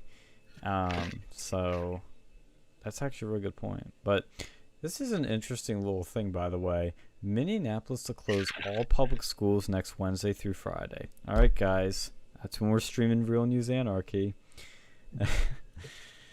Oh boy, that's when it's gonna go down. Why are they even canceling schools? Like, just everyone's on the fucking line anyways. Just make them go to fucking school. Well, because they know it's gonna be riots, and the city's gonna be locked down. You can't get to the schools. It's gonna be a mess. No, if you do it online, if they're already they're online, closing schools. That doesn't mean there's gonna be no school. It's probably gonna go online. Well, that's the thing too. Like you mentioned this the other day. Like I think you like snow days, man. Yeah, they're gone. Yeah, like, and honestly, like, even if you're on vacation, like, remember that used to be a thing. Oh, my family's going on vacation this week. Well, you can bring your computer there unless you're going to the Amazon rainforest. You know? Yeah, that's yeah, exactly. Like that was one of the early things I thought of during the pandemic was that snow days are no more. They're gonna be remote days. Yeah, it's like you won't be physically going to school, but you'll be doing school from home. And like that's one thing I'm gonna try and figure out with my work is like we have kind of a vacation plan, but since we have Wi-Fi on it, I'm probably gonna be like, well, I guess I could do some work. It is supposed to be vacation. Man, I haven't been on vacation since I was in fucking high school, man. See, that's one thing I have to say I really don't like about American work culture is this like anti-vacation element to it. Like I like that we're very hardworking, but I think a healthy balance with some more break time could be good. Like we don't need to go as crazy as Europe with like 5 months of vacation, whatever it is. I get no, that's not even it. Like I had vacation days. I just never I usually did shit around the house. I never actually like really went on a vacation. Oh, so you did take vacation days? Oh yeah, no shit, dude. I'm not like I go and like my vacations are usually just me going down to my parents and like drinking. Hey, whatever is good enough for you. I'm just saying that like, because I see like these like jobs and they're like, oh, you get like 1 vacation day after like 6 months working here, and I'm like, yeah, like, can I live life like really? Like, it's just so fucking expensive. Like if I want to go out to like anywhere cool, if I want to go to Hawaii, man, like plane ticket and like at least this was pre-COVID, then the fucking hotel, and it's like, dude, by the time I'm doing that, I have to work so fucking long to afford this shit. Well, honestly, I don't know what the flight prices are like now, but during COVID they were like dirt cheap. I should have fucking done that. I should have went somewhere during COVID, but then again, like I'd be wearing a fucking mask anywhere. No. Well, not now, but no. If you have a very large bag of chips that you eat very slowly with your glass of water, no mask. Well, I was even talking about going on like let's say I want to go up to like Delaware or something. I don't know, like I go to the beach or Ocean City, someplace like that. Like even driving there, like I think for a while the beaches were even closed. Yeah, they were. I mean, the thing I found with the mask stuff is, and this depends on the state, obviously, but I joke about the water and food thing, but that's an easy way to get around it. And I've seen like today actually, I saw somebody literally walk into a store without one, which is like I've never seen that before and walk out. Dude, it's like the mentality's changed. Aldi's and people do that shit every fucking day. Really? Oh, good based. I don't know if piss her off because she can't do it, but like they're not allowed to go and even like say anything. But then again, like you get these people in that sort of place, and like you don't want to fuck with some of these people. Yeah, I know. And like certain place, like when I was in Ohio too, like that wasn't like I just literally went up there one day. We went over there, and I think we did some shit in Ohio, like nothing like really vacation like, but it was almost a vacation just to go to Walmart, and like not wear a fucking mask. And this was back when you could do that. It was almost worth it just for that. Yes, Just for, I like, shifted so much on the mask stuff. It's so funny. I like I'm so done with it now. dude, I saw on the internet, like they have this one website, it's like fakemask.com, and you can buy a mask and it has like holes in it so you can actually fucking breathe. Nice. Like I really want to buy one of those because technically it's a cloth mask. Yeah. Just because I'm so tired of this. And here's the thing too, like even if you get the vaccine, you still have to wear a mask. Yeah, that's where Tucker had a good thing on this too. Dr. Fauci says, "Oh, when we get the vaccine, we can go back to normal. When we get vaccinated, we can all go back to living our lives." Okay, great. That's reasonable. That's reasonable. Now let's wind the clocks forward to present day.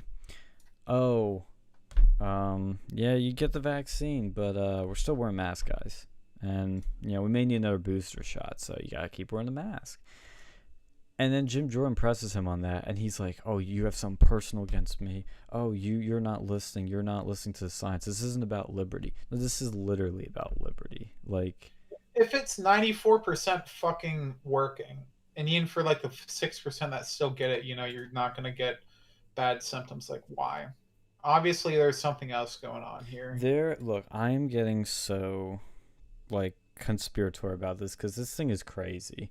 And I'm not getting conspiratorial, actually, because I'm looking at the facts. And the facts show, number one, this type of vaccine has never really been done before. It's an mRNA vaccine. It's not where they shoot the dead virus in. It's where they take the actual COVID, and they take out the bad stuff and then put it in you and have your immune system fight it. That's basically how I understand it.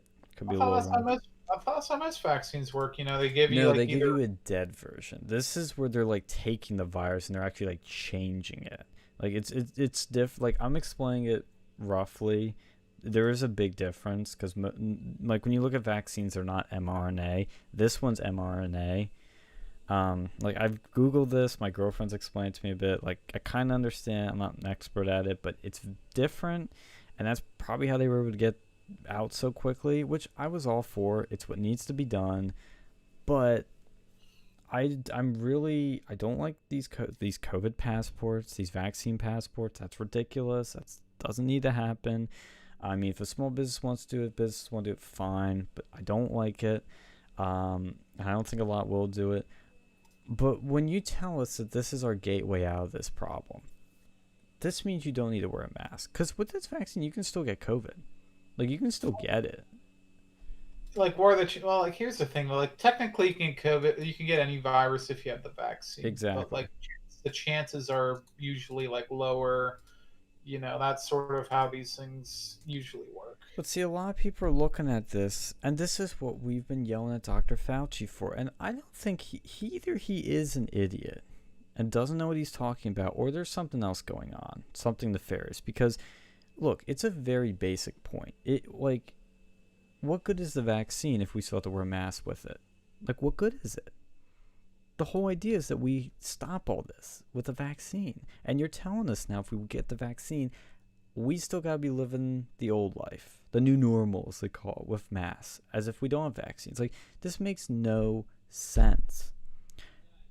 But what does add some interest to this, this is a Newsweek article. It's very legit. I think I remember seeing it. Alex Jones covered it. Who funded that Wuhan lab? Do you know who? Was it Bill Gates? Dr. Anthony Fauci. Oh yeah, this is. That's very sus. Yeah, I don't trust that. Look, I don't know what it means, but dude, this thing is weird. This whole thing is weird, and that's why I don't trust any of it. I'm not getting the vaccine. So weird. This guy just like popped up out of fucking nowhere, and he's just like this fucking charlatan. He just keeps making all these like weird claims and all this stuff. Like, why do you just start popping up every day? Like, every day it's a new goalpost. It's like, oh, we're gonna need to wear masks like for months. Oh, we're gonna need to wear, like, even when you get the vaccine. Oh, we need to shut down the country again. Like, I mean, in retrospect, Trump handled this perfectly. Maybe the messaging was a little rough, but the actual actions, I honestly think were perfect in retrospect, because he only wanted 15 days of shutdown. 15 days. Everybody else wanted more. He did the right amount. He pushed to reopen. And honestly, if we had a Democrat in, we'd be shut down way longer across the country, and things would be way worse. Yeah. You see how they do it in some states, like in PA. And that's what really pissed me off, because according to the state constitution, they really shouldn't be doing this shit. Well, even the Supreme Court ruled that shutting down the churches was unconstitutional. Yeah, that's what pissed me off too. Because I went to I go to the Catholic Church, so I'm Catholic. But like I went there and like they had to go modify so many things. You can't even shake people's fucking hands anymore. Like you can't even take, like, at least when I was at, like, they gave you the host, but they won't even let you drink the wine. Like, this is fucking ridiculous. I'm getting really upset about all this stuff. And then for the longest time, it was you could only go via watching the mass on the television screen. Like I really don't like that. And honestly, it get really upset me that the church acquiesced to this. Like the fucking Catholic Church has survived in Russia during back when that was like a problem. It survived in China, like today, like they had underground Catholic groups, but like they let this fucking virus take over. Like honest to God, I think that this Pope Francis, he was installed by somebody because they want a liberal pope. I think he's actually Milo was saying that recently too. He's a fraudulent pope because like if you pay attention to what happened, we have not, before that the other pope resigned, that hasn't happened in 400 years. I think he was blackmailed. I could see I think he was straight up blackmailed. And then you can see he's like doing a lot of these like really liberal changes, like he's allowing female like not all, I guess would be altered girls now. Priests? No, not priests. Like he hasn't done that yet. But he wants to like allow married, people to become priests, and like there's all these like really liberal things that are going on over here. And I don't know, it's yeah. I don't like this. It's happened since they had it's been going sort of downhill since Vatican II, the Vatican II conference and the liberalization of the Catholic Church. But like with this new pope, it's accelerated significantly. Here's the Newsweek article, by the way. Here's the headline. Just let this sink in. Dr. Fauci backed controversial Wuhan lab with U.S. dollars for risky coronavirus research. He funded the research for COVID in the Wuhan lab. Well, see, I wonder if he has some ties to the money for the vaccine. I wonder if he's profiting. Like, how scummy that would be. I actually think there's money interest with him. Like, in serious, like I actually do, because I talked to one person who worked in the medical industry on the campaign. Like, she works at a hospital. She thinks it's money motivation. I thought it was money motivation and I will never forget this, when Trump was pushing hydroxychloroquine as treatment, which is a smart thing to do. Try anything that's safe. Like, I think it was a smart thing to do. Fauci was against it. Made no sense why he'd be against it. I mean, now you could say maybe it's not super effective, but if it saves people, it saves people. Well, I think they found, like, with some of them it did work, and then like it did. There was people, and like there's doctors who'd ask you, hey, like if you got coronavirus, like, hey, what are your politics? Because people who are liberal did not, like, I was listening to who's the not the good Jewish conservative guy. No, or you're talking about Prager. Yeah, Prager. He was talking about that. He was talking about that, and I was like, I could see that, with some of this stuff, because people they take politics so to heart that they would rather, die of COVID without getting treatment when they were treatment available, just to go and spite Trump. Like, people are that take one for the team. Yeah. Like, natural selection. It's bizarre.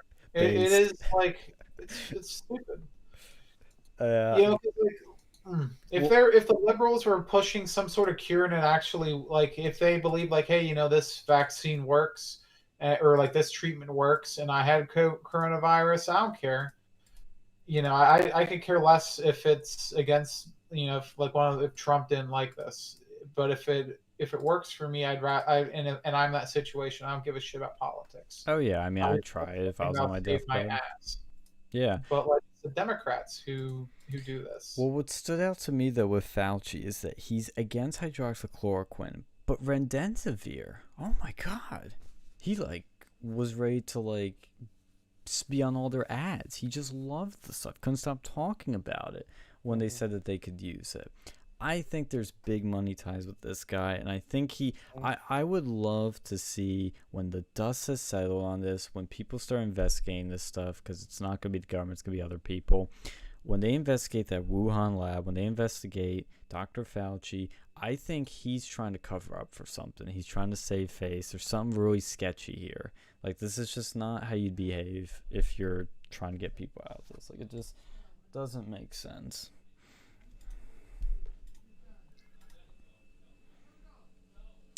But two other things I want to talk about before we go into car talk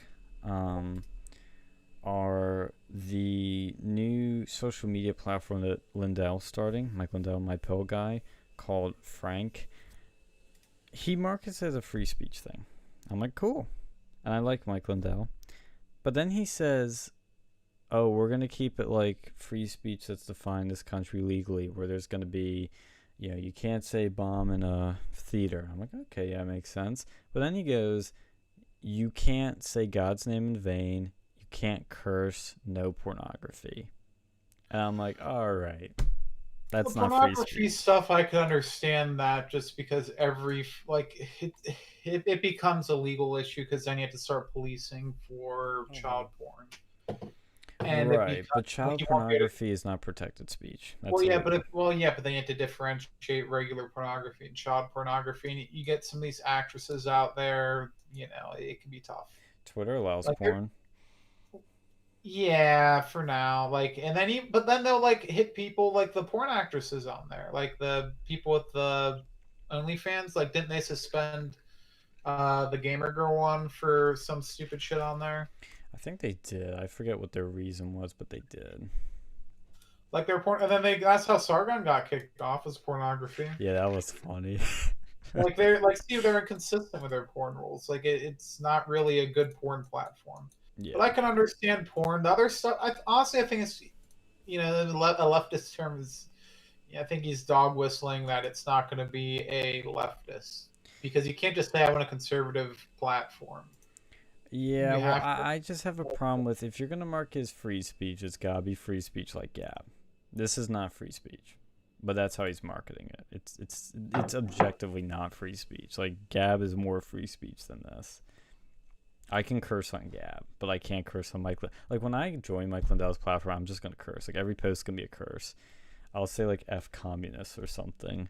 Or see, I don't even mind having, it's a Christian platform. That's basically well, that's how he should have marketed it. Like, I'm fine. Like, if you want to create this, I'd say try it. Maybe it would work. But don't market it as free speech, because it's not. Yeah, no cursing. Fuck that shit. I know, right? Well, I'm just happy that there's some sort of alternative to the other stuff. Because at least with that, he can be consistent. Like, it's at least with that, like with Facebook, it's like, oh, a fact checker said that, and that's why I hate them. I hate this stupid fucking Facebook fact checker. It's like, oh, well, see, Snopes.com says that this is deceptive when it's actually fucking true. Biden did fall down the stairs 4 times. He only fell down 3 times. Okay. They'll do shit like that, and it's like not even deceptive. It's just they're like, they'll say like pants on fire, but it's actually fucking true. Like Snopes, they're one of the biggest fucking grift platforms out there. Fuck them. Fuck their Snope hole.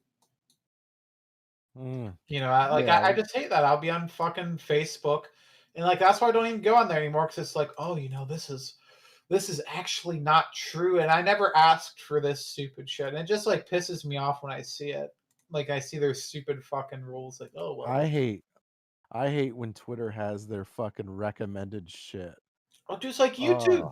Dude, I fucking hate when YouTube does that. I'll be like, it'll be like, hey, you should go and watch this, like CNN, or like, here's like Black History Month stuff. Like, I don't even watch this shit. Why am I getting sent this corporate media garbage? Fucking CNN does not need any help getting people to watch their stuff when there's, people whose livelihood is solely on YouTube. Like, they're helping out these corporate interests that don't give a shit about YouTube. If Fox or CNN wasn't on YouTube, they'd still be making just as much money. Like, maybe they lose a couple bucks, but most people don't watch YouTube to see Fox News because you can get that with fucking cable. They don't watch YouTube for CNN, but they'll watch YouTube for like Tim Pool or whoever the fuck else is popular on you, and like who's that other guy? Like there's people who only do stuff on YouTube and streaming platforms, but you don't see them because YouTube would rather monetize, face like their corporate overlords. I mean, that's just what pisses me off. It's one of those things like the rich get richer and the poor get poorer. And it's funny because the people who like these platforms like CNN's, they're fucking communists anyways, but they're absolutely against what communism would stand for. Like it's just so I just hate fucking hypocrites, and that's what I see on there. Is a bunch of fucking hypocrites. Yeah. I mean, there's a lot of hypocrisy going on right now. Well, it's like the leftists too. Like they're like, oh, fuck capitalism, guys. Like, I think I was on some board. I was on like Reddit or something. We were talking about cars. And it's like it's capitalism for you. It's like, dude, you know how shitty fucking cars in China are? Cause like there was like some sort of recall that happened. I was like, at least they recall them over here in fucking China. You ain't getting anything recalled, and if you die, good luck. You're dead. That's it. What? Oh, you're talking about the vaccine getting recalled? No, I was talking about like I was on Reddit and there was like someone shit was like, oh, it's capitalism's fault. Like they were talking shit on capitalism about car recalls. And I'm like, dude, What? if you go to fucking China, they won't recall it and you'll just be dead because all the cars are shit. Like I saw a video of a crash test of some Chinese like fucking Ranger knockoff, and like it was, you'd be fucked. You would be so fucked in that. And like a 0, like if they test in the U.S., it'd be like a 0 on the crash test rating. And there's shipwrecks all the time. Well, speaking of though, Johnson & Johnson vaccine got pulled because of some blood clots. Which is funny because we're the conspiracy theorists for being a little, iffy on this brand new type of vaccine. And then the AstraZeneca one got banned in Denmark. Like they completely stopped it. What's going on? Well, like really, like what is going on? Like I'm confused like why one country is and nobody else isn't. Why this J&J one's getting stopped but the others aren't. What's going on? I mean, could be anything really. It could be the safety of the vaccine. It could be the accessibility of the vaccine. It could be, certain governments have certain fucking bought certain, have certain government contracts for one company but not the other. You know what's interesting about the AstraZeneca one I just learned? Just like with the Johnson & Johnson, rare blood clots. That seems to be the common thing. Back. What's going on? You Talking about the vax. Wondering why is it getting stopped? The Johnson & Johnson was stopped in America. Denmark has completely stopped the AstraZeneca one. And both of them I learned it's because of rare blood clots. But that's one of the things that's happened with them. Canada is now having rare blood clot cases of AstraZeneca vaccine. Now, when I talk to my parents who are very pro COVID vax and have been trying to guilt me into getting it, and I tell them I'm a young, skinny person who's the one of the lowest risk groups and probably won't even die if I get it. Like, well, I won't die. I know I won't. I don't see the point in taking it, especially with this being an experimental vaccine, really. This comes up, and they say, like, oh, it's only 16 cases. Oh, it's only a few. And I'm wondering to myself, So they're stopping this entire vaccine over 16 cases. That seems weird. Well, that's what they're telling you. Like, 'cause I keep seeing these like anecdotal for me, like these stories of people dying of this vaccine. Yeah. I've seen a few on Facebook, and they suppress that shit. I don't trust it. I don't trust this vaccine. They was rushed. Like, I think maybe once it gets tests, given the full battery of tests, like there's a reason why we put vaccines and shit like that through tests, because things pop up. And I already had the fucking virus. I don't see the point of getting it anyways. The Yeah. vaccine. Well, if and you that's already it. have To the virus, me, I'm glad. I think it was the right move to rush it to save our vulnerable population. But for the rest of us, I don't, I'd say it's up to you.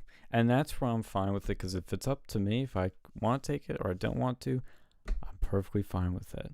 But if they start mandating it, yeah, no, not cool. I want to give it more time. Yeah, I don't want to fucking take no fucking vaccine. It's stupid. Like, there's no benefit for me. No benefit for me either. Like, for jobs, like, they don't require it. Like, and that's the thing too. Like, I really would not like if a job required that. But most of them, like, you can just work from home anyways. And we found out that working from home is just as fucking effective. Like, that's one thing I do like about this COVID bullshit. Is it showed that work from home you can be just as effective, if not more so, in the office. Yeah, I mean, the only advantage I'd see is vaccine is like I don't go down with COVID for a few weeks, but some people get over it quicker and like just work from home, which It doesn't take you that long to get over COVID. depending on the person, yeah. Like, unless you're like severe, which chances are you probably won't have severe. Like, I'm pretty sure I had that. No symptoms, no nothing. My girlfriend had it, and it was pretty. But that wasn't even like she may have been out for like a week or two. And she's had no long-term effects. No. Yeah, you had like push Charlotte Flair. They push all this fucking fear mongering. Charlotte Flair got it, and she went from being a fucking built ass, almost dude looking built, to like fucking skinny. Like, fucking it's a good weight loss. COVID is good for your body. Shit. Actually, it is. Think about that, because you lose your taste like that. This could actually be a weight loss treatment. Let's go. Yeah. Like, if they can figure out how to do that, like that could save people. Because if you don't taste anything, then why would you eat like junk food when you just eat a fucking carrot? Maybe that's what they were doing in the lab. They were trying to fix America's fat problem. I mean, it would be effective. They were trying to create something where they were like, okay, we can get rid of people's tastes and like America will stop being fat. Like, yeah, this is great. Yeah, obesity solved. And then it leaked out, got mutated, and they were like, oh shoot, this is not what we intended. Like, I mean, it honestly could be a fucking weight loss supplement sort of thing. Yeah. Like, not even joking. Like, that's a definite, like, you could use that side effect to your advantage. Yeah, but in all seriousness, though, I don't trust it, the vaccine. But if I was old, I would definitely take it. But in my current age and body weight, no, don't see the point. Dude, and I can tell you what too, like that, like there's been other effects just from old people who are in nursing homes and they can't see anybody. Like, they don't talk about those psychological effects. See, that's something I think I touched on like last week or something that really needs to be talked about more is the effects of COVID that aren't from the virus. Trump's saying early on that the solution can't be worse than the problem, however it was phrased, rings more true now, because I can tell you when I was in lockdown, when I didn't have a job, couldn't get a job, I was a totally different person I am now. I feel a lot better having a job, being able to live a bit more. These lockdowns, for a short period of time, they're painful, but you can get through them. When they're months and months and months, depression, suicide, unhappiness, no will to live, it's rampant. Look at suicides among young people are way up, but nobody cares about that. Nobody's making a big deal about that so many young people are killing themselves now, and many are depressed, and many have probably permanent health problems from this. Like, this is really sad, honestly. Like, that's the evil out of this, really, other than China releasing it to the world deliberately, is the government's shutting people down, shutting their lives down. And some of these like restrictions didn't even make any sense. Like I know in South Africa they banned you from buying cigarettes. Isn't that good for you for COVID? Well, no, but like it No, I'm wasn't saying it for, helps you. well, no, it wasn't for like. Well, no, it wasn't for that. But like the thing was, like it was just because they want to shut down shops and they banned liquor and cigarette sales, so you could be stuck at home with nothing to fucking do. You can't even like, and if you're addicted to cigarettes and you can't get access to nicotine, like you're gonna have some fucking problems. And they did, and Yeah. people started smuggling that shit and like smoking like fucking literal like they you know you don't know what the fuck they're gonna have in these smuggled fucking cigarettes. And like in PA, the liquor stores were one of the first stores to shut down. Do you know how stupid of a fucking idea that is? Like Yeah. a lot of people are fucking fired. They can't drink, you know, or like you have to go out of state to drink, and then they're crowding these stores. And like in some places, like I think it was like Maryland or whatever, like or Ohio and like West Virginia, they just won't allow PA residents to go in the liquor stores. Well, we're Like, gonna look back at this. I remember saying this like at the beginning of the virus, and I thought I was ending up being wrong on it. Like through the virus, I thought this COVID thing is gonna be like the most overblown thing ever. And that was before everything shut down, before we got sent back from school. But it's so weird how it like it's almost like the horseshoe theory, or like it went full circle, because it felt like, oh wait, no, this actually is a big deal. But then I'm like, wait, I think we totally overreacted, because there was a point where it made sense, at the beginning, because we didn't know what we were dealing with. But once we figured it out, Trump was like, let's reopen. You don't need to wear masks outside. You can wear a mask if you want indoors, and let's live our lives, and let's reopen the country. But half of the country was like, nope, stay locked down, masks all the time, and fuck you. I saw the most pathetic thing today too that summed it up. I was driving out to run errands, and I saw a mother in her driveway playing with her children. She had a mask on, and her children had masks on.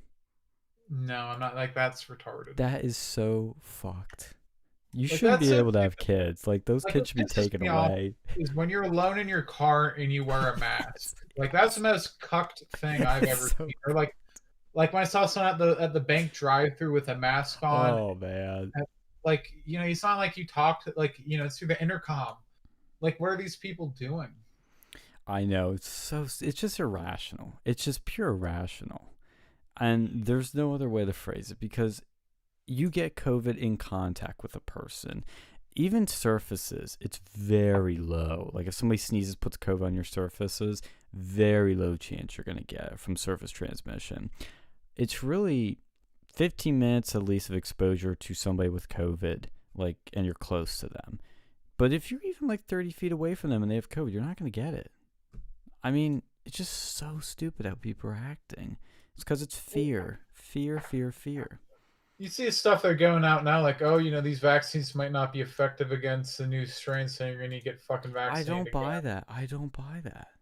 It's so fucking stupid. Like, these people, they're where doing are these things. strains coming from? Like, where are these mutations coming? Like, I don't get it. I mean, I'm not a scientist, so there's probably an explanation. But this idea that the Probably vaccine... the fucking Wuhan lab. That's probably where it came from. Well, no, I know that's where it came from. Like, the source of the vaccine's that lab. Like, I remember... Well, no, the source of the variants. The variants, It's like a cat and mouse game. Like, well, you had to get this variant. Like, you didn't get this month's vaccine, then, Well, see, that's going to be the next thing. Like, when we say COVID passports, I think that's a great metaphor, because it's going to be like, oh, you need the vaccine, but you're going to need, how passports, they have, like, stamps, like, countries you visit? You're going to need, like, stamps for each variant. And who knows, like, they're going to make another fucking virus next month. Or next year. There'll be another fucking virus that comes out. No, see, that's big picture right there.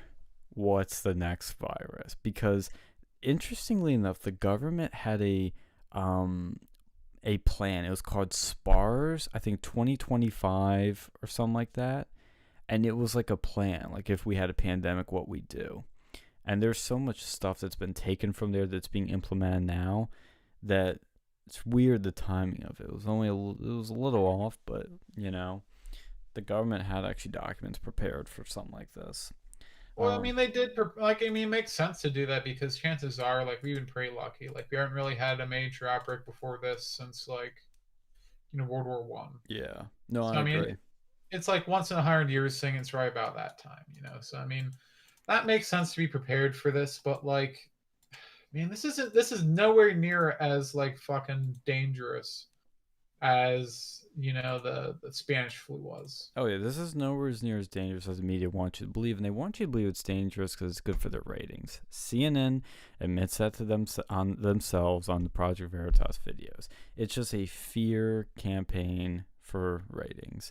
And like, I don't watch the news, and I'm like not scared of it. And I know it's not the reason I'm not scared of it. It's also because I'm not a vulnerable population. But like when I saw that mother playing with her baby with masks on, I literally said in the car, I'm like, that's so cocked. I literally said that because it's just so pathetic. Like our country used to like go to war and like die. And now this is where we are. Like we used to have men signing up to go fight Nazis, and now this is where we are. Well, no, I heard that in like Syria or something like that. They're doing their fights. Like apparently they had a delay in the fights. In the battles for like a few days because of COVID. That's like funny. that is so ass backwards. Like I would have done a full frontal assault. Oh yeah, dude. If I say like this, we're afraid to get covered. Okay, yeah, go ahead and boom, just go over there and just start massacring. Like that is so stupid. You're afraid of a fucking virus that might hurt some of you versus getting shot, which will kill you if you get shot, or will severely disfigure you if you get shot. Like this is so overblown, and God. If not, it's Germanic warfare. Bring the COVID to them. I mean, that's so cocked. Like, COVID shows how cocked of a country we are. Like, I was watching the news, and this one lady was like, "Oh, like, we're pulling together as a community. I'm driving, for people, and I'm getting their groceries and their mail because there's people that can't do that now because of COVID." That there's a service called like what was it? It's like Peapod or something. It's one of those sort of services like Uber Eats, but for groceries. Yeah, but it's like, and that's a good thing to get into. Actually, we should have thought of that, but I ain't trying for people. Like, dude, fuck that. Like, I remember there was that. Who was that? I think it was DC where they had like, or Baltimore or something. They had that like Uber driver get like killed with DC. Yeah, I ain't dealing with that shit. Fuck well, yeah, that. You live in Pittsburgh. I wouldn't either. Well, no, I mean Pittsburgh's not even bad, but like I know it's like one of the safest cities actually. But still, you get one bad person, then like you're good luck. I know where my great grandfather used to live. They stopped delivering pizza to his house because apparently one of them got like stuck up. Oh, Jesus. Like he used to live in like the fucking project. Well, not the project. Like he had his own house, but like they built Section 8 housing near there. Well, there's your problem. Yeah. Before we go to car talk, I just want to say that it's just like, I heard that was so pathetic. So I'm like, you can get your groceries. Like, get a grip. Like, if you believe in the mask shit, if you believe the science, the mask will work and you'll be fine. And you can get your mail at your mailbox. You can go to the post office, wear your mask, and you'll be fine. So either you don't believe masks work, or you're just being a bitch and a cock, and you need to grow up. Here's my thing, man. Like I was so upset. This would have been a great opportunity to like bring back gas masks. So, like I had my gas mask. I picked it up. I used to use it for airsoft, and I can't remember where the fuck I put it. I was so pissed because this would be the perfect opportunity. Because you know what, that would probably work a hell of a lot more than your stupid fucking surgical cloth mask. We're not. Yeah, there's the fucking cloth mask. Yeah. This fucking gas mask can protect me from mustard gas and shit versus like, it's like the Chad gas mask versus the cuck, like, cloth mask. Yes. Actually, I hope that's a meme. If not, we need to make it. You need to do this for me. Go into a store and wear the gas mask and take a picture of it. I don't know what happened to it. I must you need to find it because that is something that you're going to have a once in a lifetime opportunity to do and like get away with it. Oh my god, I should go in there and like complete like fucking. Oh my god, I should go and get one of those those like plague doctor outfits. I should go and like just wear that. Yes. That'd be funny as shit. Yes. Oh man, yeah. COVID just showed cuck this country. We need to grow Hold up, on people. 1 second. But talking about bigger, getting things, growing up and going into bigger things. Somebody's gonna get a big boy car soon. I think he walked away on us. And someone apparently jumped off the Fort Pitt Bridge or something. Who did? I don't know. Somebody. Yeah, I don't know. Nick was telling me. Oh, okay. Someone apparently killed themselves or jumped off the bridge. See, what were we just talking about? Suicides. Here we go. Oh, jeez, yeah, man. COVID suicide. See that should honestly, honestly, like I don't know if it is a COVID suicide, but like that's a legit problem right now. That's not talked about enough. Is like how suicides have like dramatically increased. It's scary. I mean, this generation's already had problems with depression beforehand. This ain't helping it any.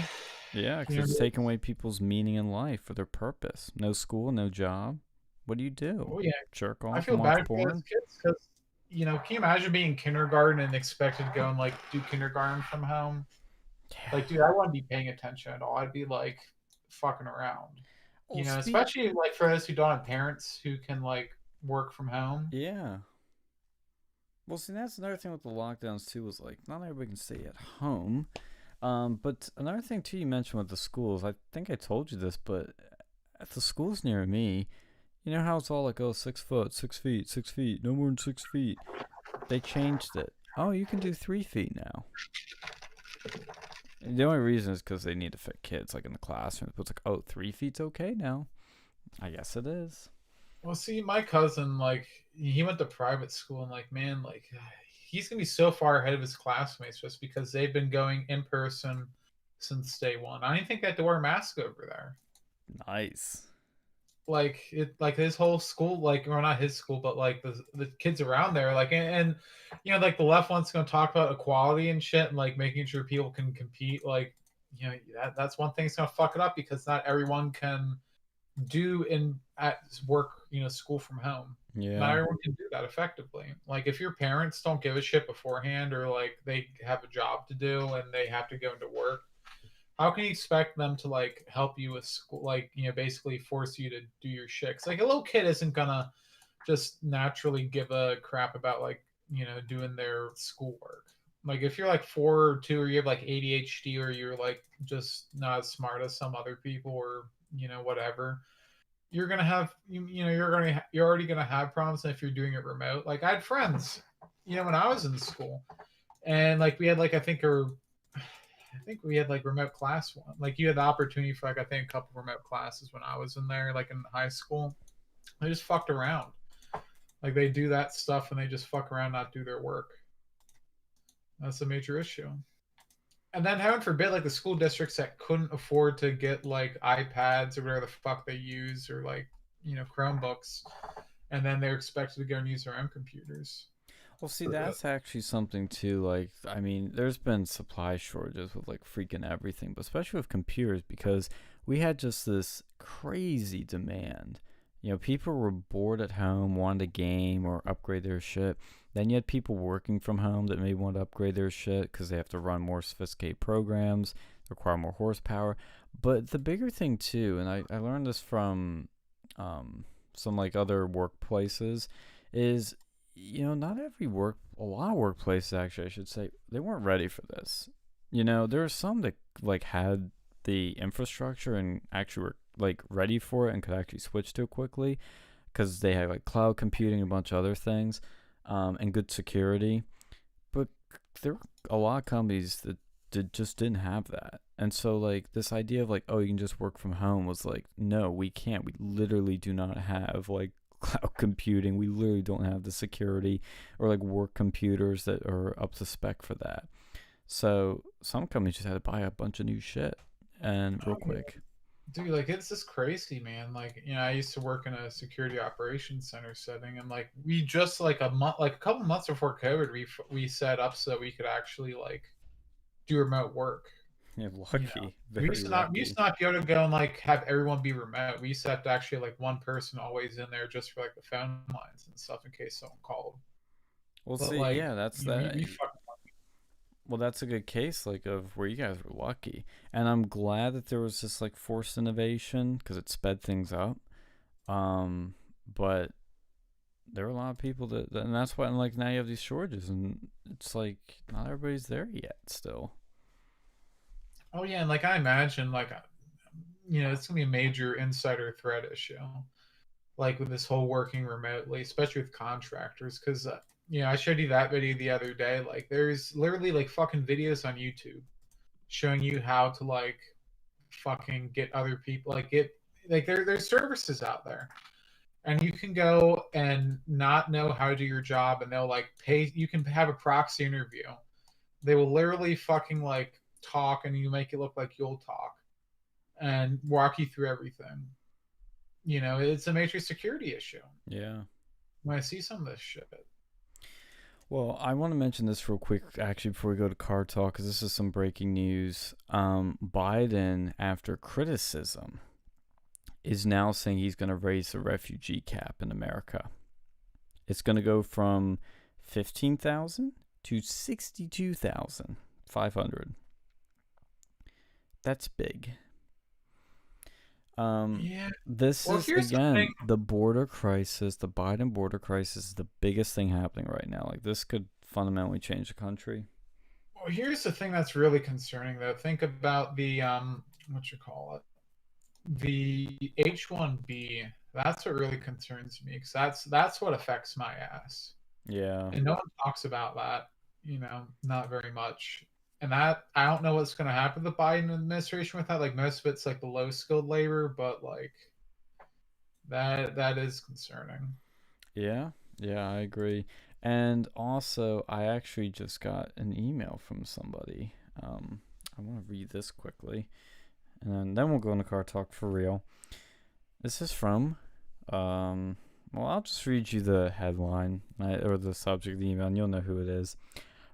Cosmic Rebecca / Brexit Party Trump Victory Reform UK Peter Serafine iHeartRadio tonight, Saturday, April 17th.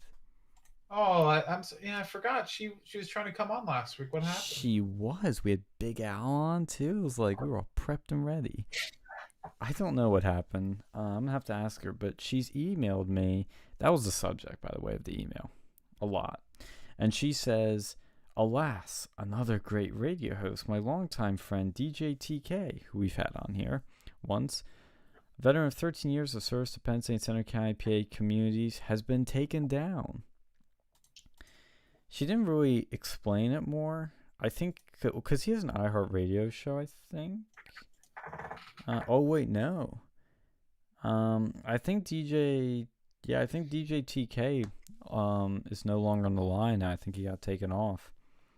Oh geez, what happened with that? Did they accuse him of like racism or some bullshit like that? I don't know. We're gonna have to get Cosmic Rebecca on next week to find out. I hope she fixes her Discord issues. Yeah. Or unless we can figure this out through Skype or something. I don't know. We figure it out. We got the technology. We have technology. But somebody was looking for, because this is funny enough. This was your last week of your job, and this was my first week of my new job. So we're all kind of starting new weeks. Continuing. This is another week for Phil's job, but you have been looking for a new car, a big boy car. Dude, it just pisses me off, man. Like, there's not like, man, this fucking electronic steering. It's so fucking annoying. Like, it just pisses me off. The cars they make these days aren't fun anymore. There's very few cars that really interest me. Like, the only car that I found there was two cars I found that I enjoyed. At least I was able to test drive. Like, the fucking I like the four-cylinder turbo Camaro with the 6-speed transmission manual. Like, that was actually fucking fun. For being a four-cylinder Camaro, you'd think that those things would suck ass and be like slow, but like, no, dude, it's got like 350 fucking horsepower. He says it's 1994, right? No, this was like 2019. Oh. Yeah, they definitely didn't make. Yeah, if there was one from 94 with a four-cylinder. Because that's what it said in your text, man. That's why I was confused. Oh no, dude! I would not use that. Yeah, I mean, I know that they used like the Mustang had like a turbo 4-cylinder like back in the 90s, but like, and that was good too. But like this one, like, dude, like that was actually pretty fun. Then I tried like the STI, and like those two were the only cars I found that were any fucking fun that are like under, you know, like any cars you can find with a fucking manual transmission anymore. Like, you know, it's so hard to find a 6-speed car these days, or like 9 6, like any sort of manual transmission car that's any fun. Because like even the base WRX, the Subaru WRX, that was not fun. Like the steering on that was so shit. There was like rev hang out the asshole. You know, the only good thing about that was that it was decently fuel efficient. It was, you know, pretty fast. Like the speed, I was happy with the horsepower, but like it almost felt like the Tesla, and I didn't like the Tesla. It felt like I was riding a fucking spaceship. It was like a spaceship. I know, that's what's awesome about it. No, it just felt so disconnected from the road. But like, no, the STI, man, that was fun. You know, it felt like freedom, man. Just like going, you could go and take fucking corners as long as you don't go like 80 miles an hour. You know, you'll be fine taking a corner. When I get shekels, like big time shekels, I'm gonna buy me a Tesla and we're gonna do a drag race. I mean, you'll probably win the drag race, but like, is it fun? Like, there's That's true. These cars these days, so they just don't feel fun and interesting. Like, you know, if I want to go fast, I could go on the fucking train. I'd go on an airplane. You know, it's fast, but is it fun? No. No, I think that's a valid argument because, like I said, when I have some Monets, what I would ideally do is I'd have an electric car for my daily commuter, like a Tesla, and then the fun car would be like a little, you know, convertible, like, I don't know, V8, V12 or something like that. They can just... You get like a fucking Miata, man. Like those. No, oh god, those are disgusting. Do that, like, I mean, you're short enough. You. It is built for my height.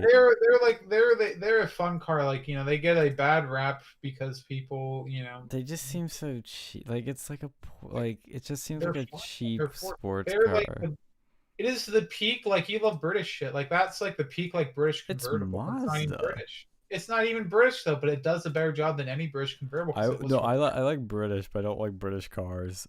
But it was reliable. Like, they used to have, you know, it's like a MG midget, but like not as midgety, you know. Oh god, the MG midget. That's a funny car. I remember Hammond was driving it and he had a literal midget in it and he was like yelling at it. He was like fucking midget.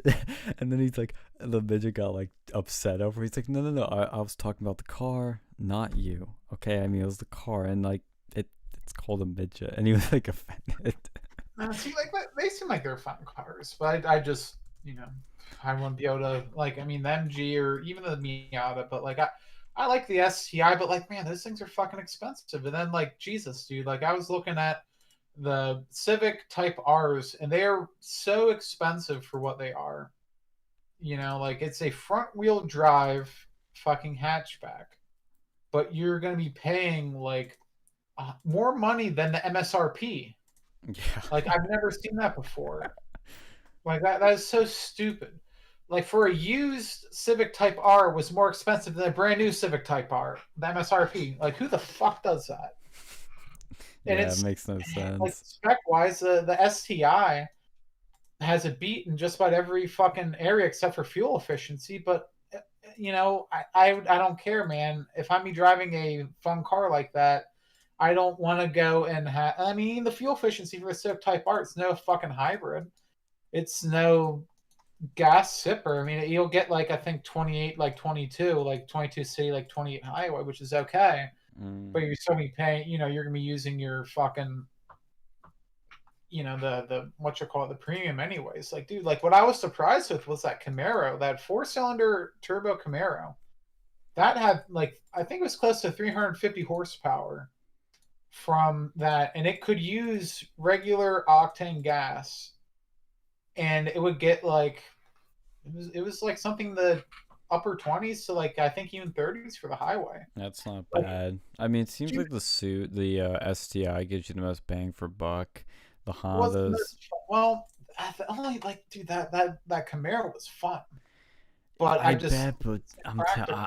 I just don't trust an American car. I do like not my trust thing it. was I don't want to go and just have a rear wheel drive car. Yeah, and that too. It's like because when you need like your car to do something and you don't have another car, like you're and it's snowing, you're screwed. You were just screwed. You're not going anywhere. I Well, mean, I mean, I think that's you just an could, unnecessary risk to have. you could put snow tires on it, I assume. Yeah, but that takes time, and it's like. Not that big of a deal. I mean, especially these days with COVID, and I could probably work from home easier. But what now. if it's an emergency and you need to get somewhere? That's what I'm saying. Well, if it's like a super emergency, call an ambulance. No, You know, no, if not it's that type of emergency. Like, what if your girlfriend needs something, or you need to be somewhere because like somebody needs your help, or somebody's in need, or there's something going like, down. Like you like you if don't it's want snowing, that. like if it's any time in the winter, I'll just throw snow tires on. You know, if it's during the winter, it's not gonna be like the chain ones. My dad had to put chains on his Camaro back in the day. Because Oh, it yeah, was but like, I mean, the tires were bad back then. Like, I'd be interested to see how good the snow tires are for a rear wheel drive car, but I just don't think it's a good idea. I mean, I'd have another backup car if need be too, but like, it was fun. It was and it was a great bang for the buck, fun car that actually gets better gas mileage than I would have expected. Because like, it had like at least I don't know why like honestly like fucking Subaru, they need to go and use that engine. Fuck that stupid fucking boxer engine that's gonna break down. Be like everyone else, get like an inline four with a turbo, because like that thing got 350 horsepower.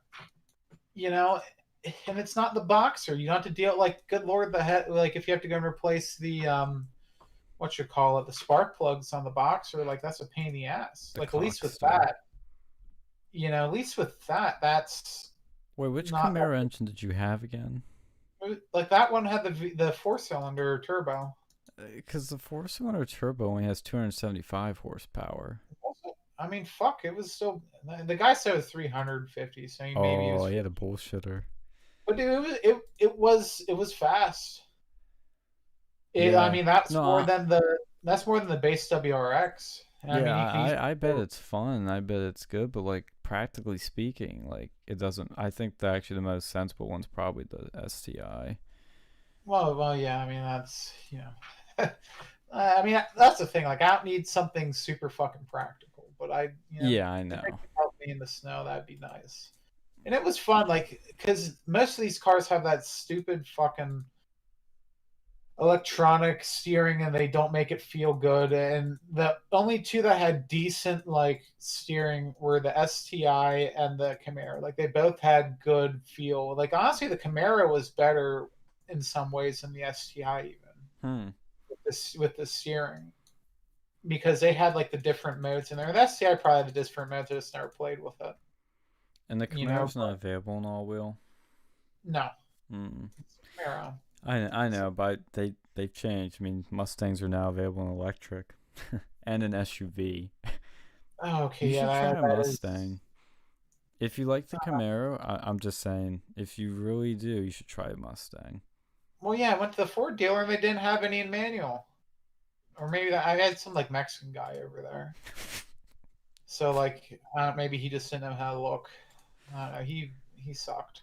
I'll check the Ford website. Honestly, though, well, I mean, like, I know that they did, like Ford does, but the dealer over here. Did. Oh, okay.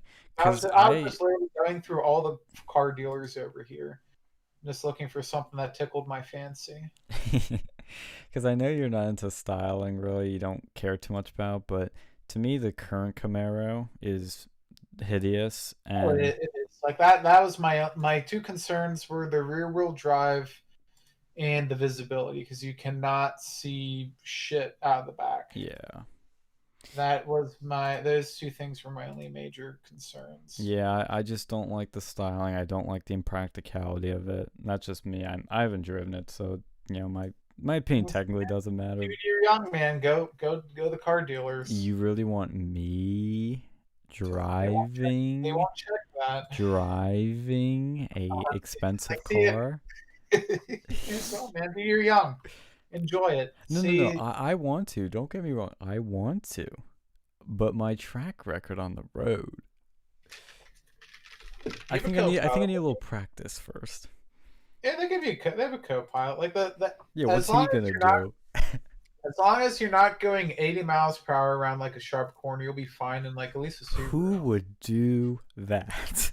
I don't What know, man. blithering idiot would do that? Even going downhill too would make it even worse. Yeah, man, it's like a fucking anime, man. That was like an anime.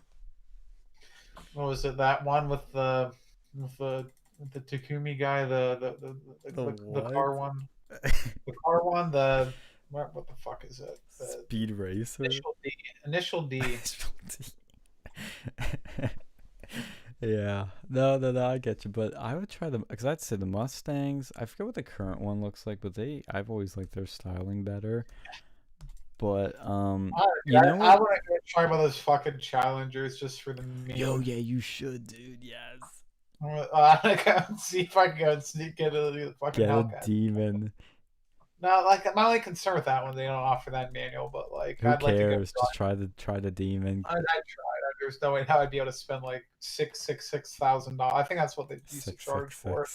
It used to be like six. One of them was maybe it was his horsepower. A little Naz design it too. Oh god. Well, no, that was like I think that was a Hellcat was 666 horsepower because Hellcat. Yeah, trying to be edgy here. Well, you know, I will like once I'm comfortable again with my car, I'm gonna probably go with my girlfriend or something, like test drive a bunch of cool cars for the heck of it. Because we have that McLaren dealer near here. Oh, dude, there's no way they're gonna let you in there. I will say I have a rich mommy and daddy. I'll come in with like a suit. You might be able to if you go and like wear like a fucking like what's the fucking fancy suits for men? Fancy suits for men. Like they have like those name brands and shit. Oh yeah, come with like a Versace. Be like, yo guys, give me the Ferrari out there. Yes, and for anybody that thinks, oh, it's a McLaren dealer, you sound stupid. They don't have Ferraris. They have all the luxury cars that same use. Yep. Someone in PA who did. I think there was someone in PA who did something like they went to like a Ferrari dealership or something, and he like they let him test drive and just stole it. No, that's true. I heard about that too because we have near me actually. It's like near Philly and me, but it's closer to Philly. It's in the main line area. He was test driving at the Ferrari dealer Algar here, a Ferrari, and he was driving, and then he came to like a quiet area, pulled a gun out, pointed at the salesman, said "Get out," and then drove off. No, there was some dude that was like famous, and then the guy never got the car back. Like the dealership never got the car back. No, I think he actually got away with it. Yeah, it's which I don't know how you do with like tags and inspections and insurance and everything. Well, there was someone who did this to a few different cars. It was like a few different car dealerships, and I think it was in PA. And then like the government like never let the car dealer get their money back because it was like government like the government. Whoever got the guy who was in charge of like maintaining the car for evidence, they ended up like wrecking the car, like because they were being a dumbass and driving it, and the guy never got any sort of money back for it, or like the dealership, like it's the fucking government, man, like they'll fuck you. Mm-hmm. That's why you don't trust the government because they lent the car to the government because they said they could use it for evidence, but because they didn't subpoena it and they gave it on their free will, like that's how the guy got fucked. Well, there was a movie my dad was watching. I didn't get a chance to watch it, but it was about how the feds basically set up John DeLorean of DeLorean Motors. Like they set him up apparently. They tried to like have him sell. It was like entrapment. He got off of entrapment, but like his lawyer fees were so much. The car company just went under. Well, did you see, actually, not to go back to politics, but did you see that they're now trying to get Roger Stone for $2 million in tax evasion? Dude, that's what they'll get at. Like, that's what they do when they can't get you on anything. Yeah, they did to Capone. Yeah, and that's a shame. Like, they care more about taxes than they do about, like, literally anything else. Yeah, because it's their money. And you know what's bullshit about that, too? Is they dragged him through, like, 2 years of legal battles, and sucked his money out. This is a guy that almost went broke, that sold like his houses, that's got a bunch of money out of his bank account and cleared them out to pay for his legal fees. Yeah, I think this is why he owes taxes. And then that's the problem with pardons. It's like, yeah, you can clear him of the crime that they're getting him for, but they just put a new charge on you, new crime, and then they get you. It's sick. And I think that there needs to be some sort of law or something to prevent this abuse of the legal system. Yeah, this is like Roger Stone did nothing wrong, and they're trying to nail him now with taxes because he's been bled dry of money. Like, they've sucked all the money out of him, and then he couldn't pay his tax. That's what I'm guessing is what happens. They sucked all the money out of him. He couldn't pay his taxes, and so they're like, oh, you didn't pay your taxes. We're going to sue you now. To never trust the feds. If there's one thing the libertarians are actually right, it's fuck the feds. Fuck them. Well, I think that they need to go make a law or something. If you win your court case, and you're being sued by someone else, like the other person should pay reasonably. Like if the government sues you, like they should definitely pay your fucking legal fees. Yeah, I agree, because it's bullshit. I mean, I feel sorry for that guy. Really messed up. That's what's scary about this stuff. You know what car you'd like? And I think you should test drive just for the heck of it. Do you have an Alfa Romeo dealer near you or a Fiat dealer?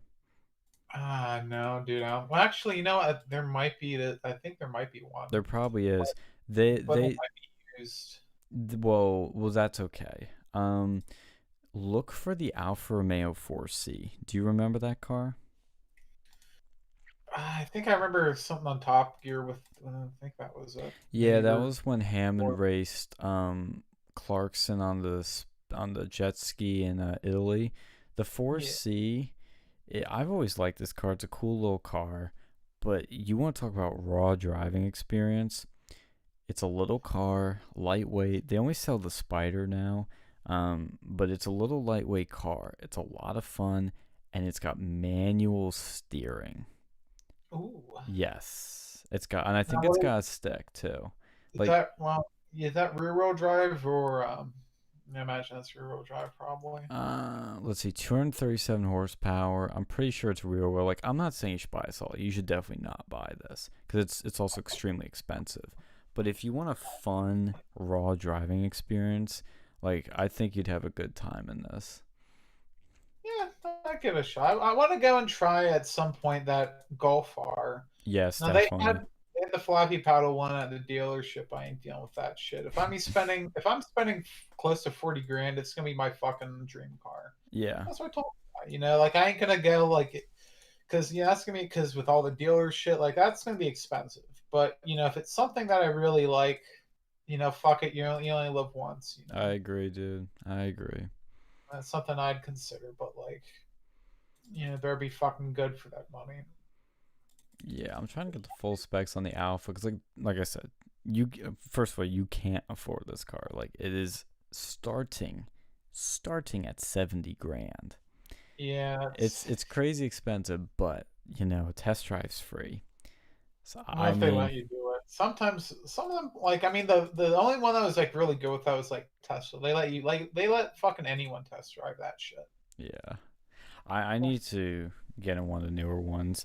But when we were at the Alpha deal with my dad, he never did because, like, I don't know, my dad doesn't like doing things, which is annoying. But they even offered to do a test drive and let me drive too. I was like, yeah, let's do it, and then we never did it. Well, just see, that's something fun to do during the pandemic. Just go to the car dealership, pretend that you're interested in buying a car, and just test drive it. Like it's it's like going to the theme park, except for there's no admission price. Yeah, dude, that would be fun.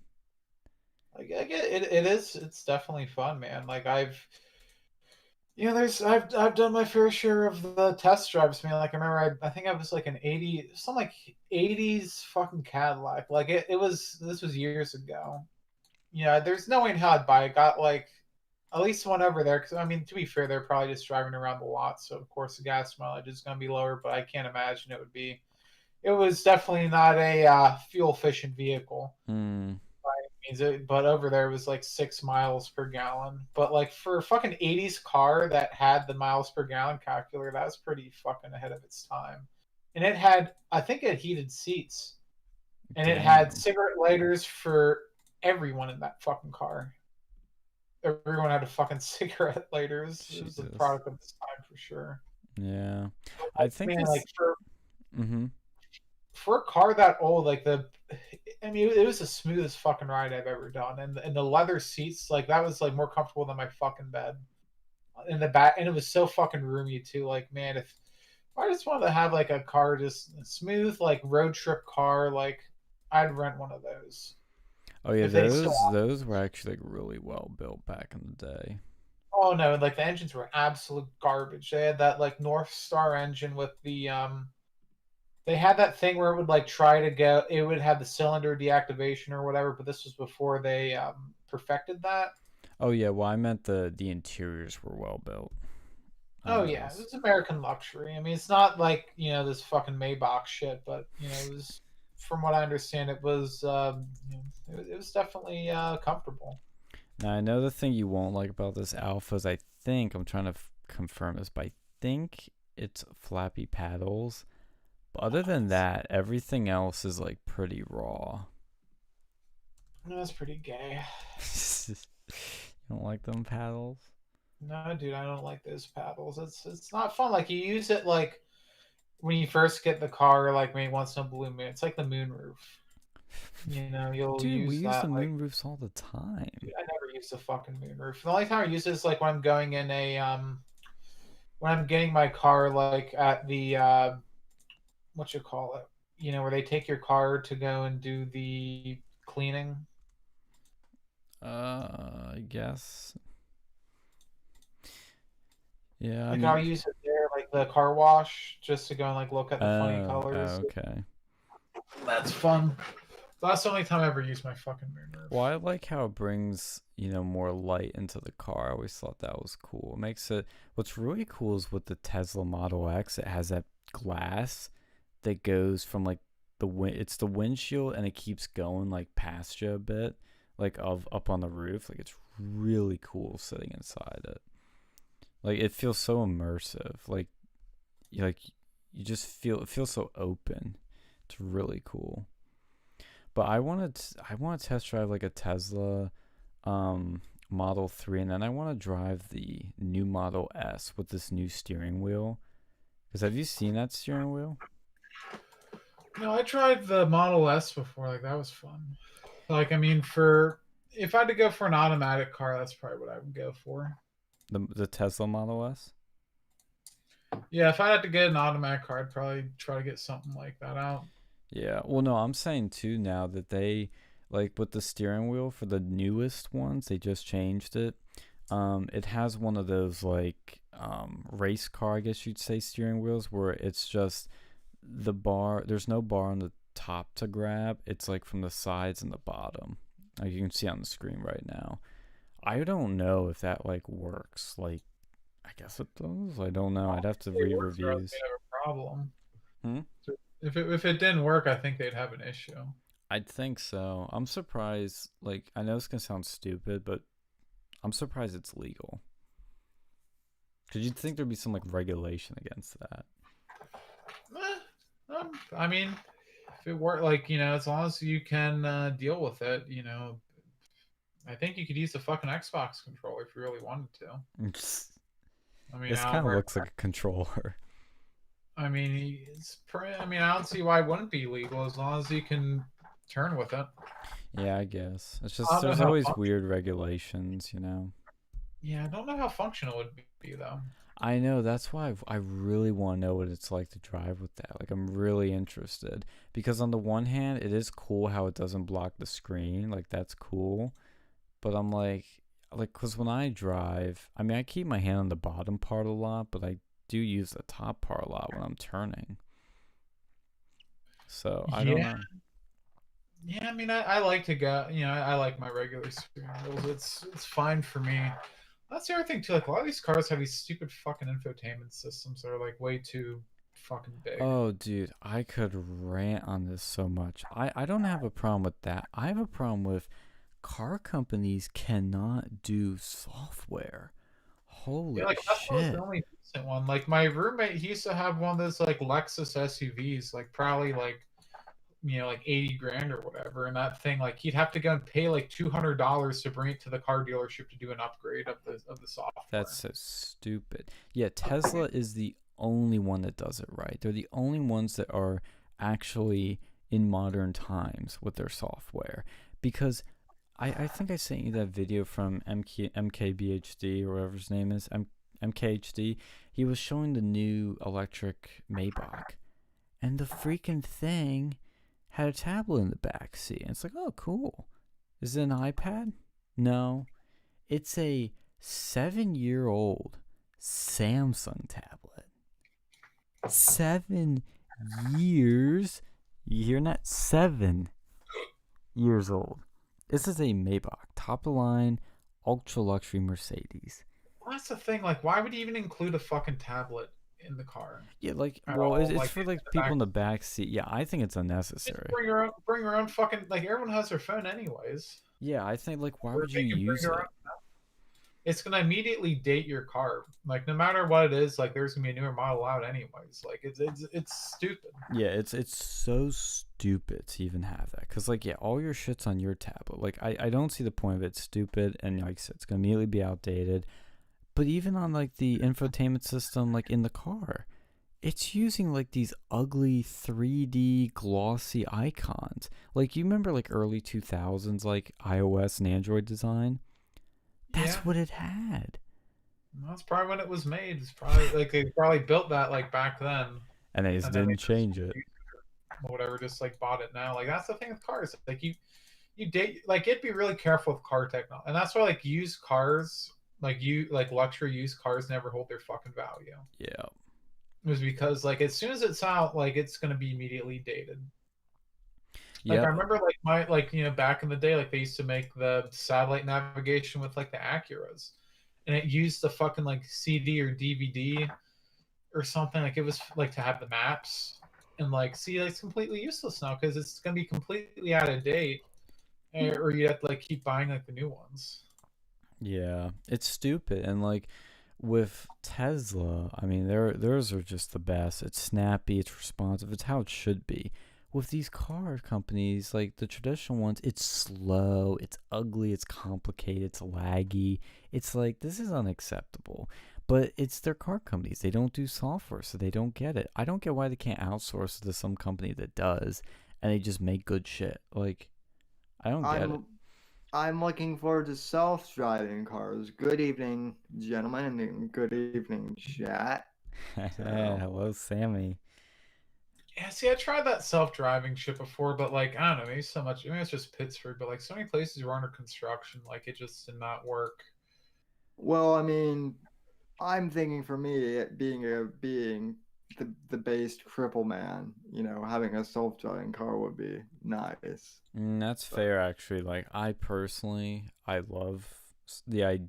Well, I gotta be careful because I do love the idea of self-driving for saving lives and all that shit, but I hope it doesn't like lead to like banning car culture essentially. Like you can't drive. No, yeah. It absolutely will, no matter what. That's what's going to happen because as long as you have human drivers, self-driving cars will not be able to work properly. But like, I do sympathize for those like Sam, where it's like basically you're kind of screwed and you can't like you're relying on people to drive you. It's like being able to have a self-driving car would be game changing. Well now, Sam, do you have like one of those cars that's been like modified to enable? Because I had a friend who had like spinal bifida, and he was able to go and get like a minivan that was modified to allow allow him to go and drive it. The self-driving cars. It wasn't self-driving; it was just modified to allow. Oh yeah, well I mean the hand control cars.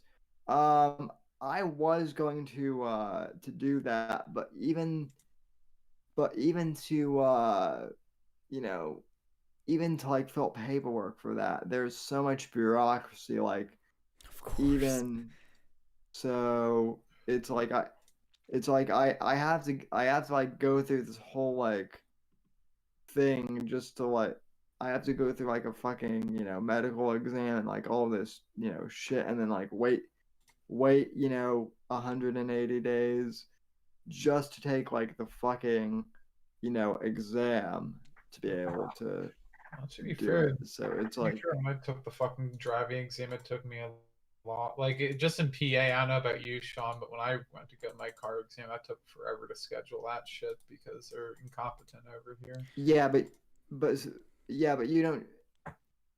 Yeah, and I don't mean to be a dick, but imagine the bureaucracy for that times 10. Oh no, I bet. I think for So me, I don't remember if it took a long time. It It took might me over 6 months to schedule it. I don't remember, but you know what happened to me? Here's an interesting story. I don't know if I told this one. When I first did my driving test, I did it locally, and like I think you can relate to this somewhat, Alex. Like when you're first driving, you're kind of how do I put it? You're kind of nervous, I guess. You're kind of still getting used to it. You're not comfortable with it. You know what I mean? Yeah. So it's very different mindset you're in.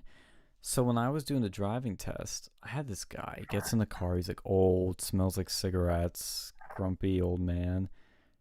And he has me start driving a bit, and I'm doing fine. But then he puts me on the road, like on the main road, and has me do an illegal turn. What?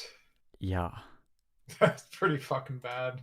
And I in the moment I like didn't know what to do, because like I said, new drivers, you're kind of like you're nervous, you're very indecisive, and I'm just like I don't know what to do. But I'm like, okay, I guess I'll do it, because like I forget how it was illegal. I'd have to go back to the bit of roads actually on my way to my work, and I could drive down and I'd remember. But I think he had me like turn, like he made me do a turn that I just couldn't do. Like it's like a U-turn or something in a legal location. It wasn't a U-turn. I think he had me. I'm trying to remember. Like it was really. I remember doing it, thinking like I can't turn like this, and I did it. And then like I pulled up, and he said, like, "Oh well, I'm sorry, but you flunked," and then just like got out and left. Like he was just a total dick. Dude, that's bullshit. Like They literally asked you to break the fucking law. Yeah, and I realized in retrospect, I think it was like either he was just a jerk, or it was like he was testing me to see if I would do it. Like it was just messed up on many levels. So we went out to Lancaster because we heard they were easier. I literally saw people doing the course. I practiced it a few times. So easy. I didn't even have to go on the main road. I just went like 25 and then 35 for a bit. Like it was very easy. Got my license immediately. I didn't even have to park. Oh, really? They didn't make you parallel park? With the first test, or did I park? I don't remember now. I might have parked. I don't remember. I'd have to actually like check on Google Maps. I don't remember actually. I know the first one they made me do this like a little obstacle course and then park. And I think I was fine with that. I hate driving tests, so stupid. But yeah, they made me do this like a legal turn. Like I think he made me like turn right or turn left or turn onto a road I couldn't turn. I forget. I actually look on the maps now. It was so stupid. Dude, that's nuts. No, see, like when I did it, like I never had any issues with the driving test. I passed my first try, and same thing with the written test. With the written test, Oh, the written test I did first time. It took me 3 times to actually take the test because the fucking DMV sucked ass, and they like didn't tell you like what fucking paperwork to bring. Like the paperwork you had to bring was so fucking stupid. It's like, oh, you need this and this, but no, you actually need this. But no, like I do it like 2 times or like 2 or 3 times just to get the right paperwork. But once I got it, I passed on my first try. Yeah, I think I got like every question right on the written one. But like, I mean, I didn't like the written test. Like they would ask you in like stupid fucking ways. But like, no, it just pissed me off because I was going there and then they just sent me back because of like one missing document. Like there's so many ways, and it took like a week to reschedule it. So it was wasting my time. And it was a decent bit away from me. Like the one in York, I was like 20 minutes away. Went over there, and then like for the actual driving test, it took me like somewhere around like 6 months to actually schedule the fucking driving test. Jesus. Just because like that's how packed York was. Like I fucking hate the DMV. They need to like outsource that or something. Yeah, I hate it too. It's the worst. Like the movie Zootopia had the best representation of the DMV ever. It's freaking sloths Right. working there. Right. Well, and then like all I'm saying is imagine the fucking DMV and then, you know, like the fucking VA and you know, state services like all combined into one. And Oh, and that's what disabled people, you know, have to deal with. It's like bro, it's honestly, you you know, people are more oppressed than any other group. Like, you were the ones being disenfranchised and held back. The system's Yeah, I against mean, you. I mean, you know, I mean, you s- you know, it's funny you say that because the left always loves to bring that up, but it's always like the people, like the same lefties who are always like, we need to help disabled people, so let's build a bigger fucking bureaucracy that will oppress them even more inadvertently. Yeah. yes, the left loves the government so much, but they don't realize that the DMV is run by the fucking government. Yep. You know, Exactly. and they're like, and they'll shit on it too. And it's like, well, you know, it's your guys' fault because, you know, like shit, dude. What was it? I went to, like AAA like a few months ago, and like that's almost as bad as the fucking DMV. Like I tell you what, like you know that pissed me off. I was over there. I was in line for like an hour at fucking AAA. You know, because I guess they had really shitty fucking management over at the one in York, and they were just like waiting. Like they had everyone go to lunch break, and then like there was only one person handling things, and there was like 6 people. And it just took so fucking long. I wanted to gouge my eyes out. Yeah. Yeah, I'm looking on the map right now where he made me do that turn. I'm trying to remember because it's been so long. I think he made me turn back into the parking lot, like go off the main road and turn back in. And I think there was like a woman that was driving there too. Fuck, I can't remember. Like, I cannot remember for the life of me now. But I remember thinking, like, dude, I can't do this. Like, what's this guy thinking? Yeah, he should have been like, "Hey, buddy, you asked me to do an illegal maneuver." Yeah, it No, was. like I mean, for me, they made me do the. It was like the only real pain in the ass part was the stupid fucking parallel parking. But like I went to like this instructor and he like prepared the shit for that parallel park issue. It's Like weird. I I think the one thing I could do, like, instantly, I have never had a problem with it. I haven't had to do it since, but like I still fucking hate parallel parking. Yeah, I don't like it. Trust me, because it makes me nervous. Like, because people are so impatient. It's like when you start doing it, they're like honking, trying to get around you, and then you're spinning your car. It's like, God. Well, see, these new cars have those backup cameras and stuff. It's probably not as bad as like it used to be. Oh yeah, mine doesn't have one, but they are nice to have.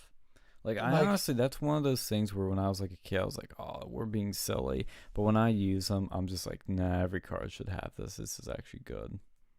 well, I mean, they do have them now. I think they're required to have the parallel parking, or not parallel parking, like the thing. But like some cars even just parallel park for you. But not every car does that.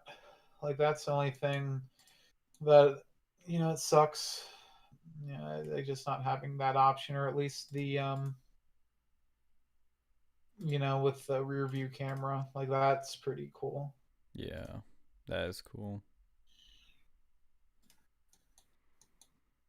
Yeah, I cannot bring to life me what this turn was. I just remember there was like a woman there in the way to like driving her car, and like I knew I couldn't do it or something. I think he wanted me to like turn right into it, and then there was somebody there, or he wanted me to merge into that lane. Like, it was just some weird. Oh, I know what he wanted me to do now. Oh, I remember. So in this place to drive in, they're like, you're on the main road, Okay, and you can turn right to get into the shopping center, and there's a right turn lane to get in there. Right past that, there's another lane to get in there, to go into it. But that's for the people that are turning left from the other direction to get in. Does that make sense? Yeah. He had me turn into that. Yeah, what an asshole. That was what it was. And that's why I remember there being like another woman there and like it being confusing. Because he didn't tell me the other one. He was like, I remember him pointed that out and I was like, what? I can't do that. That's for the other people. And then, of course, beyond that's for the people leaving the center. But I think that's what it was. My memory could be wrong, but I remember it being something like that. Yeah, fuck these people. Like those people, man, they'll fuck with you. Some of them won't, but like I don't know. Like usually, my place, like the York one, would take you forever to like actually get a seat. But like a lot of people in my area would just go Gettysburg for it. Yeah. That's where they'd go. That was like the easy one to get into, and like I heard the people who ran it were actually like less assholes. But I never had any issues with the York one. Although I definitely prepared for that shit. I think my mom just didn't like driving with me, so she just had me go with that stupid fucking like guy. It was like an old man that got the driving instructor. Yeah. Paid for that shit because she's too nervous. It's like it's like my mom. Oh yeah, but for it actually makes sense. Hey.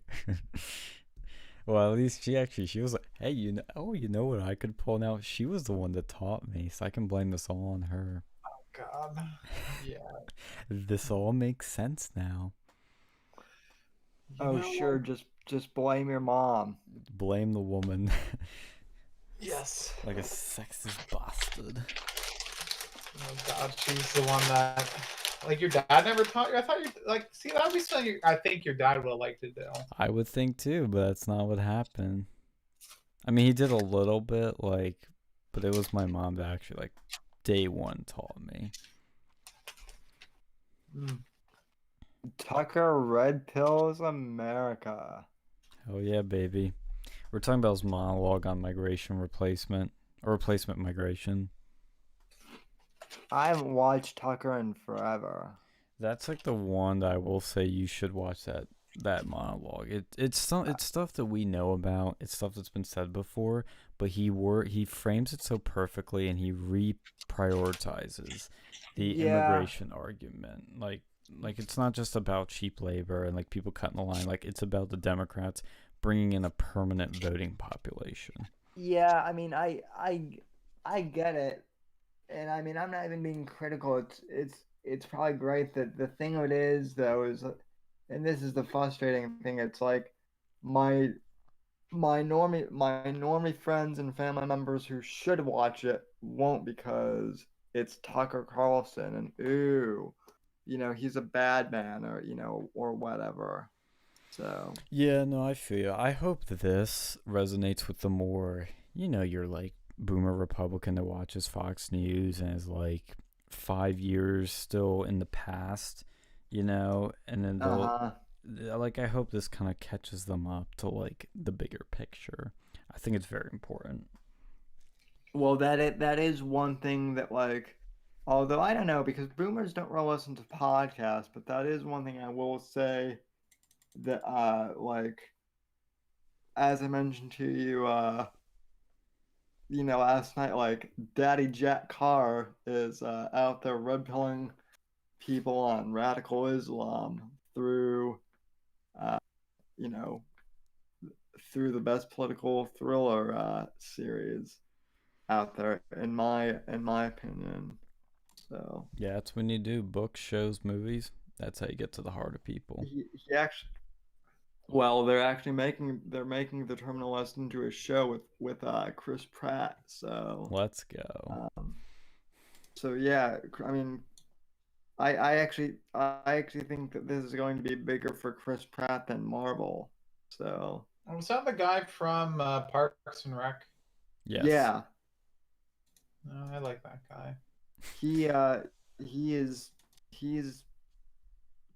as far as like Hollywood people go, he's pretty damn based. So Oh no, he's clearly somebody that's a Trump voter, but is scared to say. Like, he hunts, he's a logger, he's outdoorsy, he's very religious, he's spoken out against PC stuff, but he goes very very lightly on the line. Like he's clearly a closet conservative. I have Clearly, a feeling after the Terminalist comes out, that's going to change because once this show comes out, and the thing with it is Jack Carr has also been writing the TV series version of it as well, which I'm like, that's awesome because that means he's not going to let them change, the structure of the book too much, which you know, is pretty it's a show that's going to make a few people uncomfortable, that's for sure. so it's gonna be like So 24. yeah, pretty much. Oh, let's So go. 24, but more more red pilled on just how bad the deep state really is. You So know what's so funny? When my dad and I used to watch 24, one of our criticisms at the time was like, how could the head of the CIA be bad? This doesn't uh, make sense. No. This is actually a lot of sense. This is actually ahead of its time. dude, 24 is actually like one of my favorite. Before Mad Men, it was my all-time favorite show, and I would say it still is my, it's like in my top 5, number 2 on the list. That show is 20 years old as of this Wow. year. Yeah, because it came out around 9/11. It actually it came out they had to delay it because if you remember, there's a plane crash scene in the first season, and they had to delay the series premiere because which was probably a good thing, because it was about terrorism and all of that, and then oh shit, an actual the terrorist attack happens, and it got post. It was supposed to premiere in September, but I think It got moved to November, actually. yep. Yeah. I need to rewatch it. Like, there's a lot of stuff I need to watch, but I this is yeah, I one need I do need to rewatch because I only got into it like when I was younger, and I don't remember most of it. I remember when they did like that like when they brought it back and he was in London. yeah. I yeah,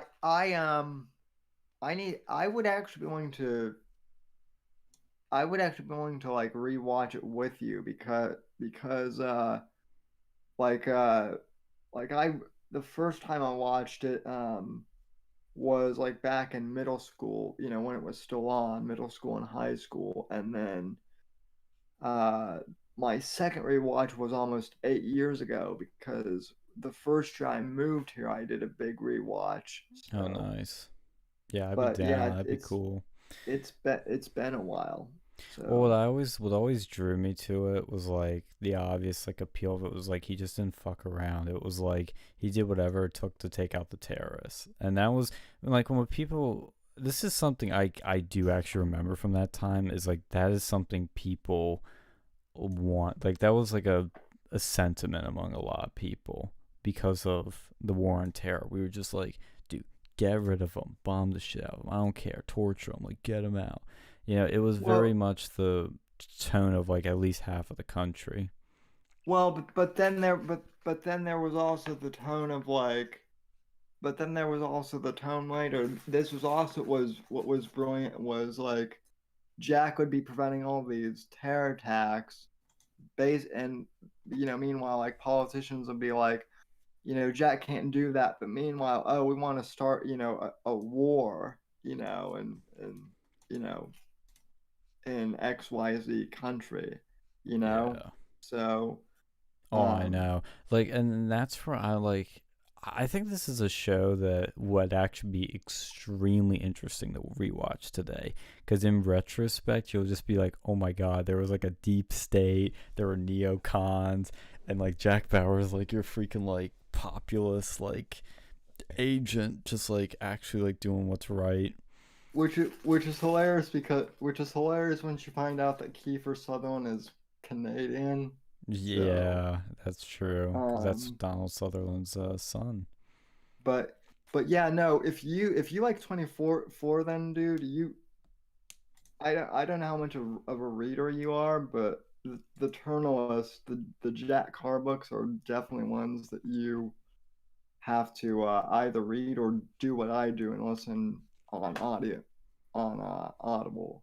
So Yeah, yeah, and 24 is available on Hulu, and I have that, so I can definitely access it.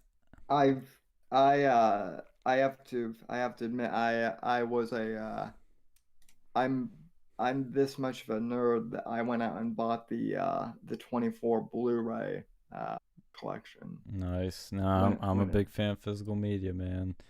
All when it power came to out. you. And I also have it, and I also have the complete collection on iTunes as well. So Yeah, yeah. I remember like my mom said because she was obviously like around when this came out. She said the first season was like a big deal when it came out. Like it was like that was like your Game of Thrones like of that time, like for that season. Like well, it was the yeah, thing that like everybody watched.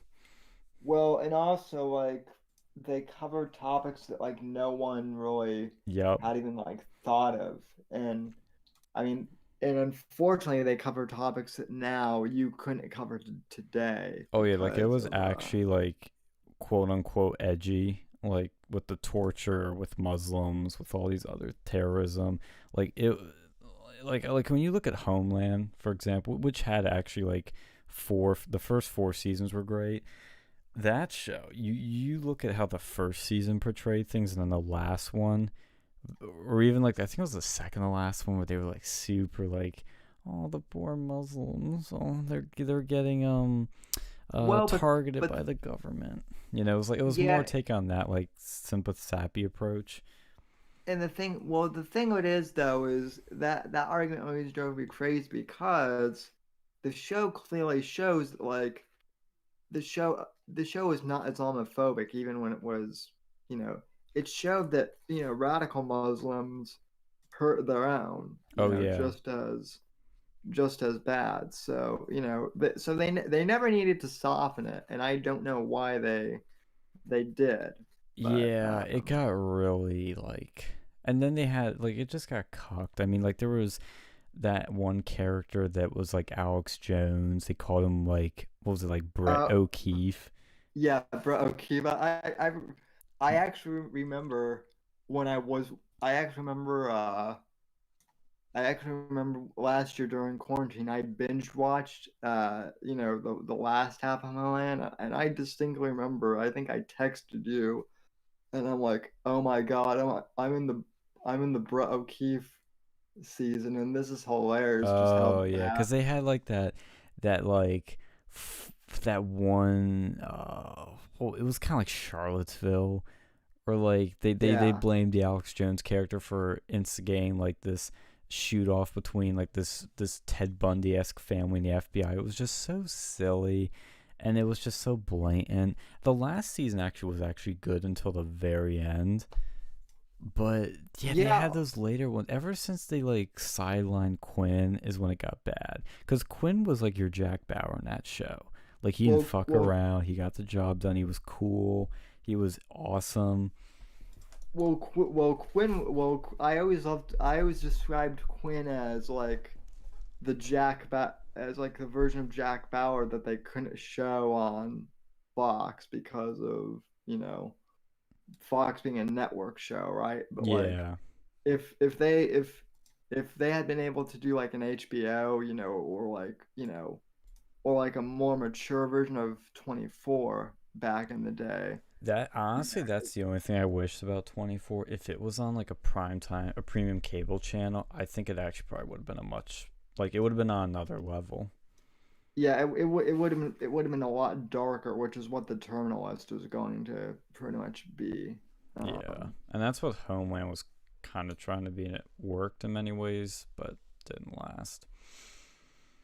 But yeah, it's funny that we got on that subject, but I think it's actually very relevant. It'd be an interesting revisit. I like doing that with shows. Like I'm still going through Miami Vice, and it's interesting some of the things in there where it's like they had like DEA agents that went bad, like government people that would work against the cops. I was like, and think back, that was in the 1980s Yup. too.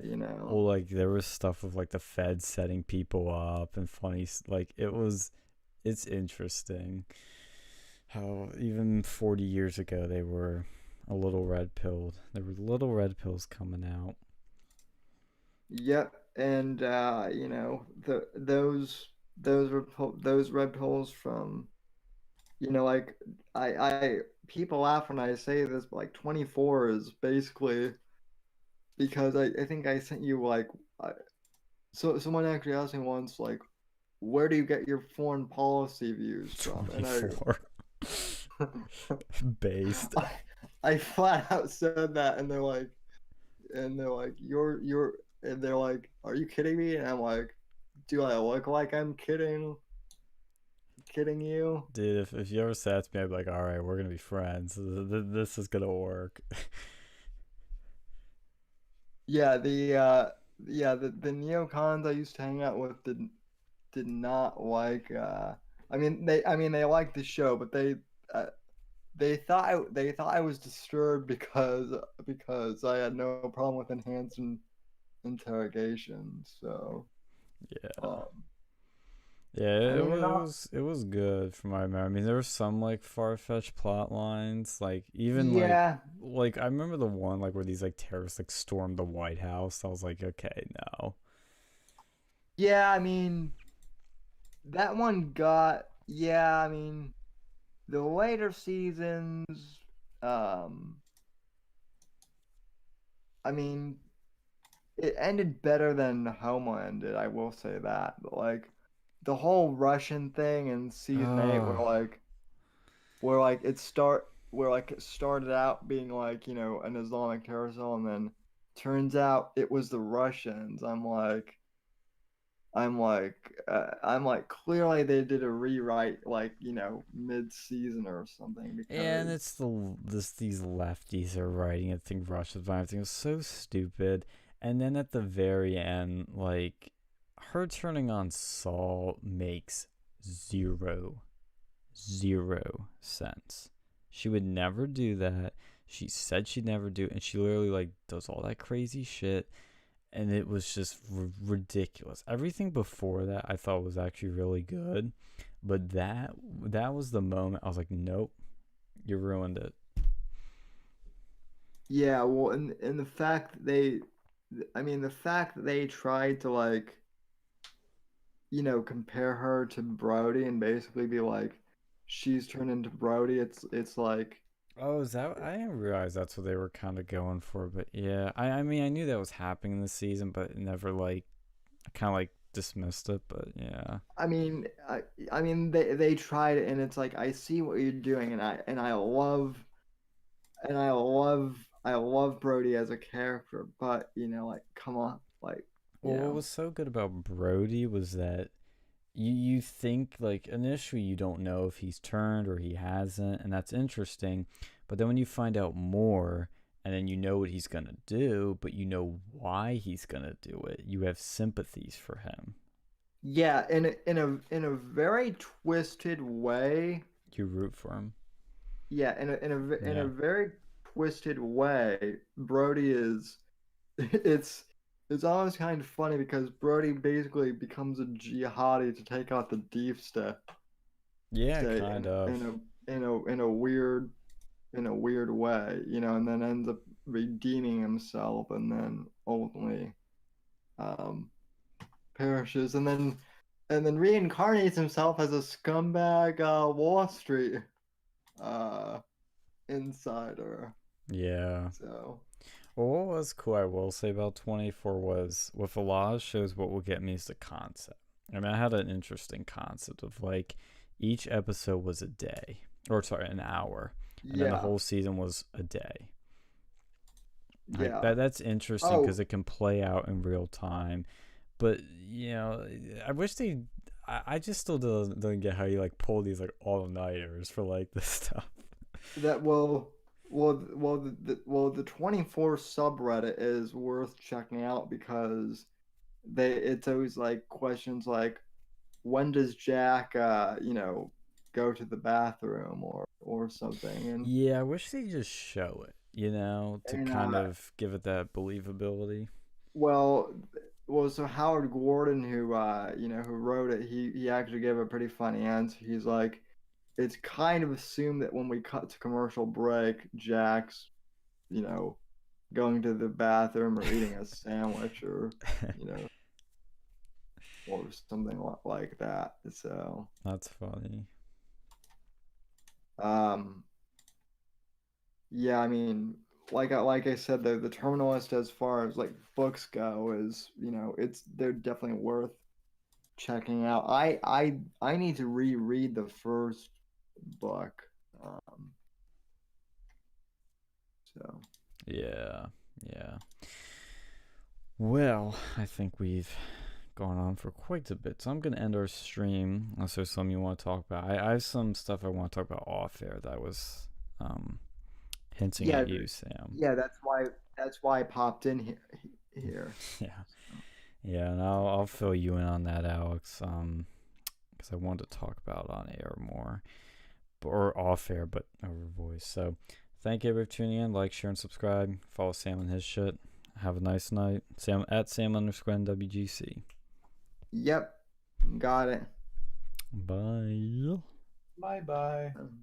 Wash your hands and don't clean your penis.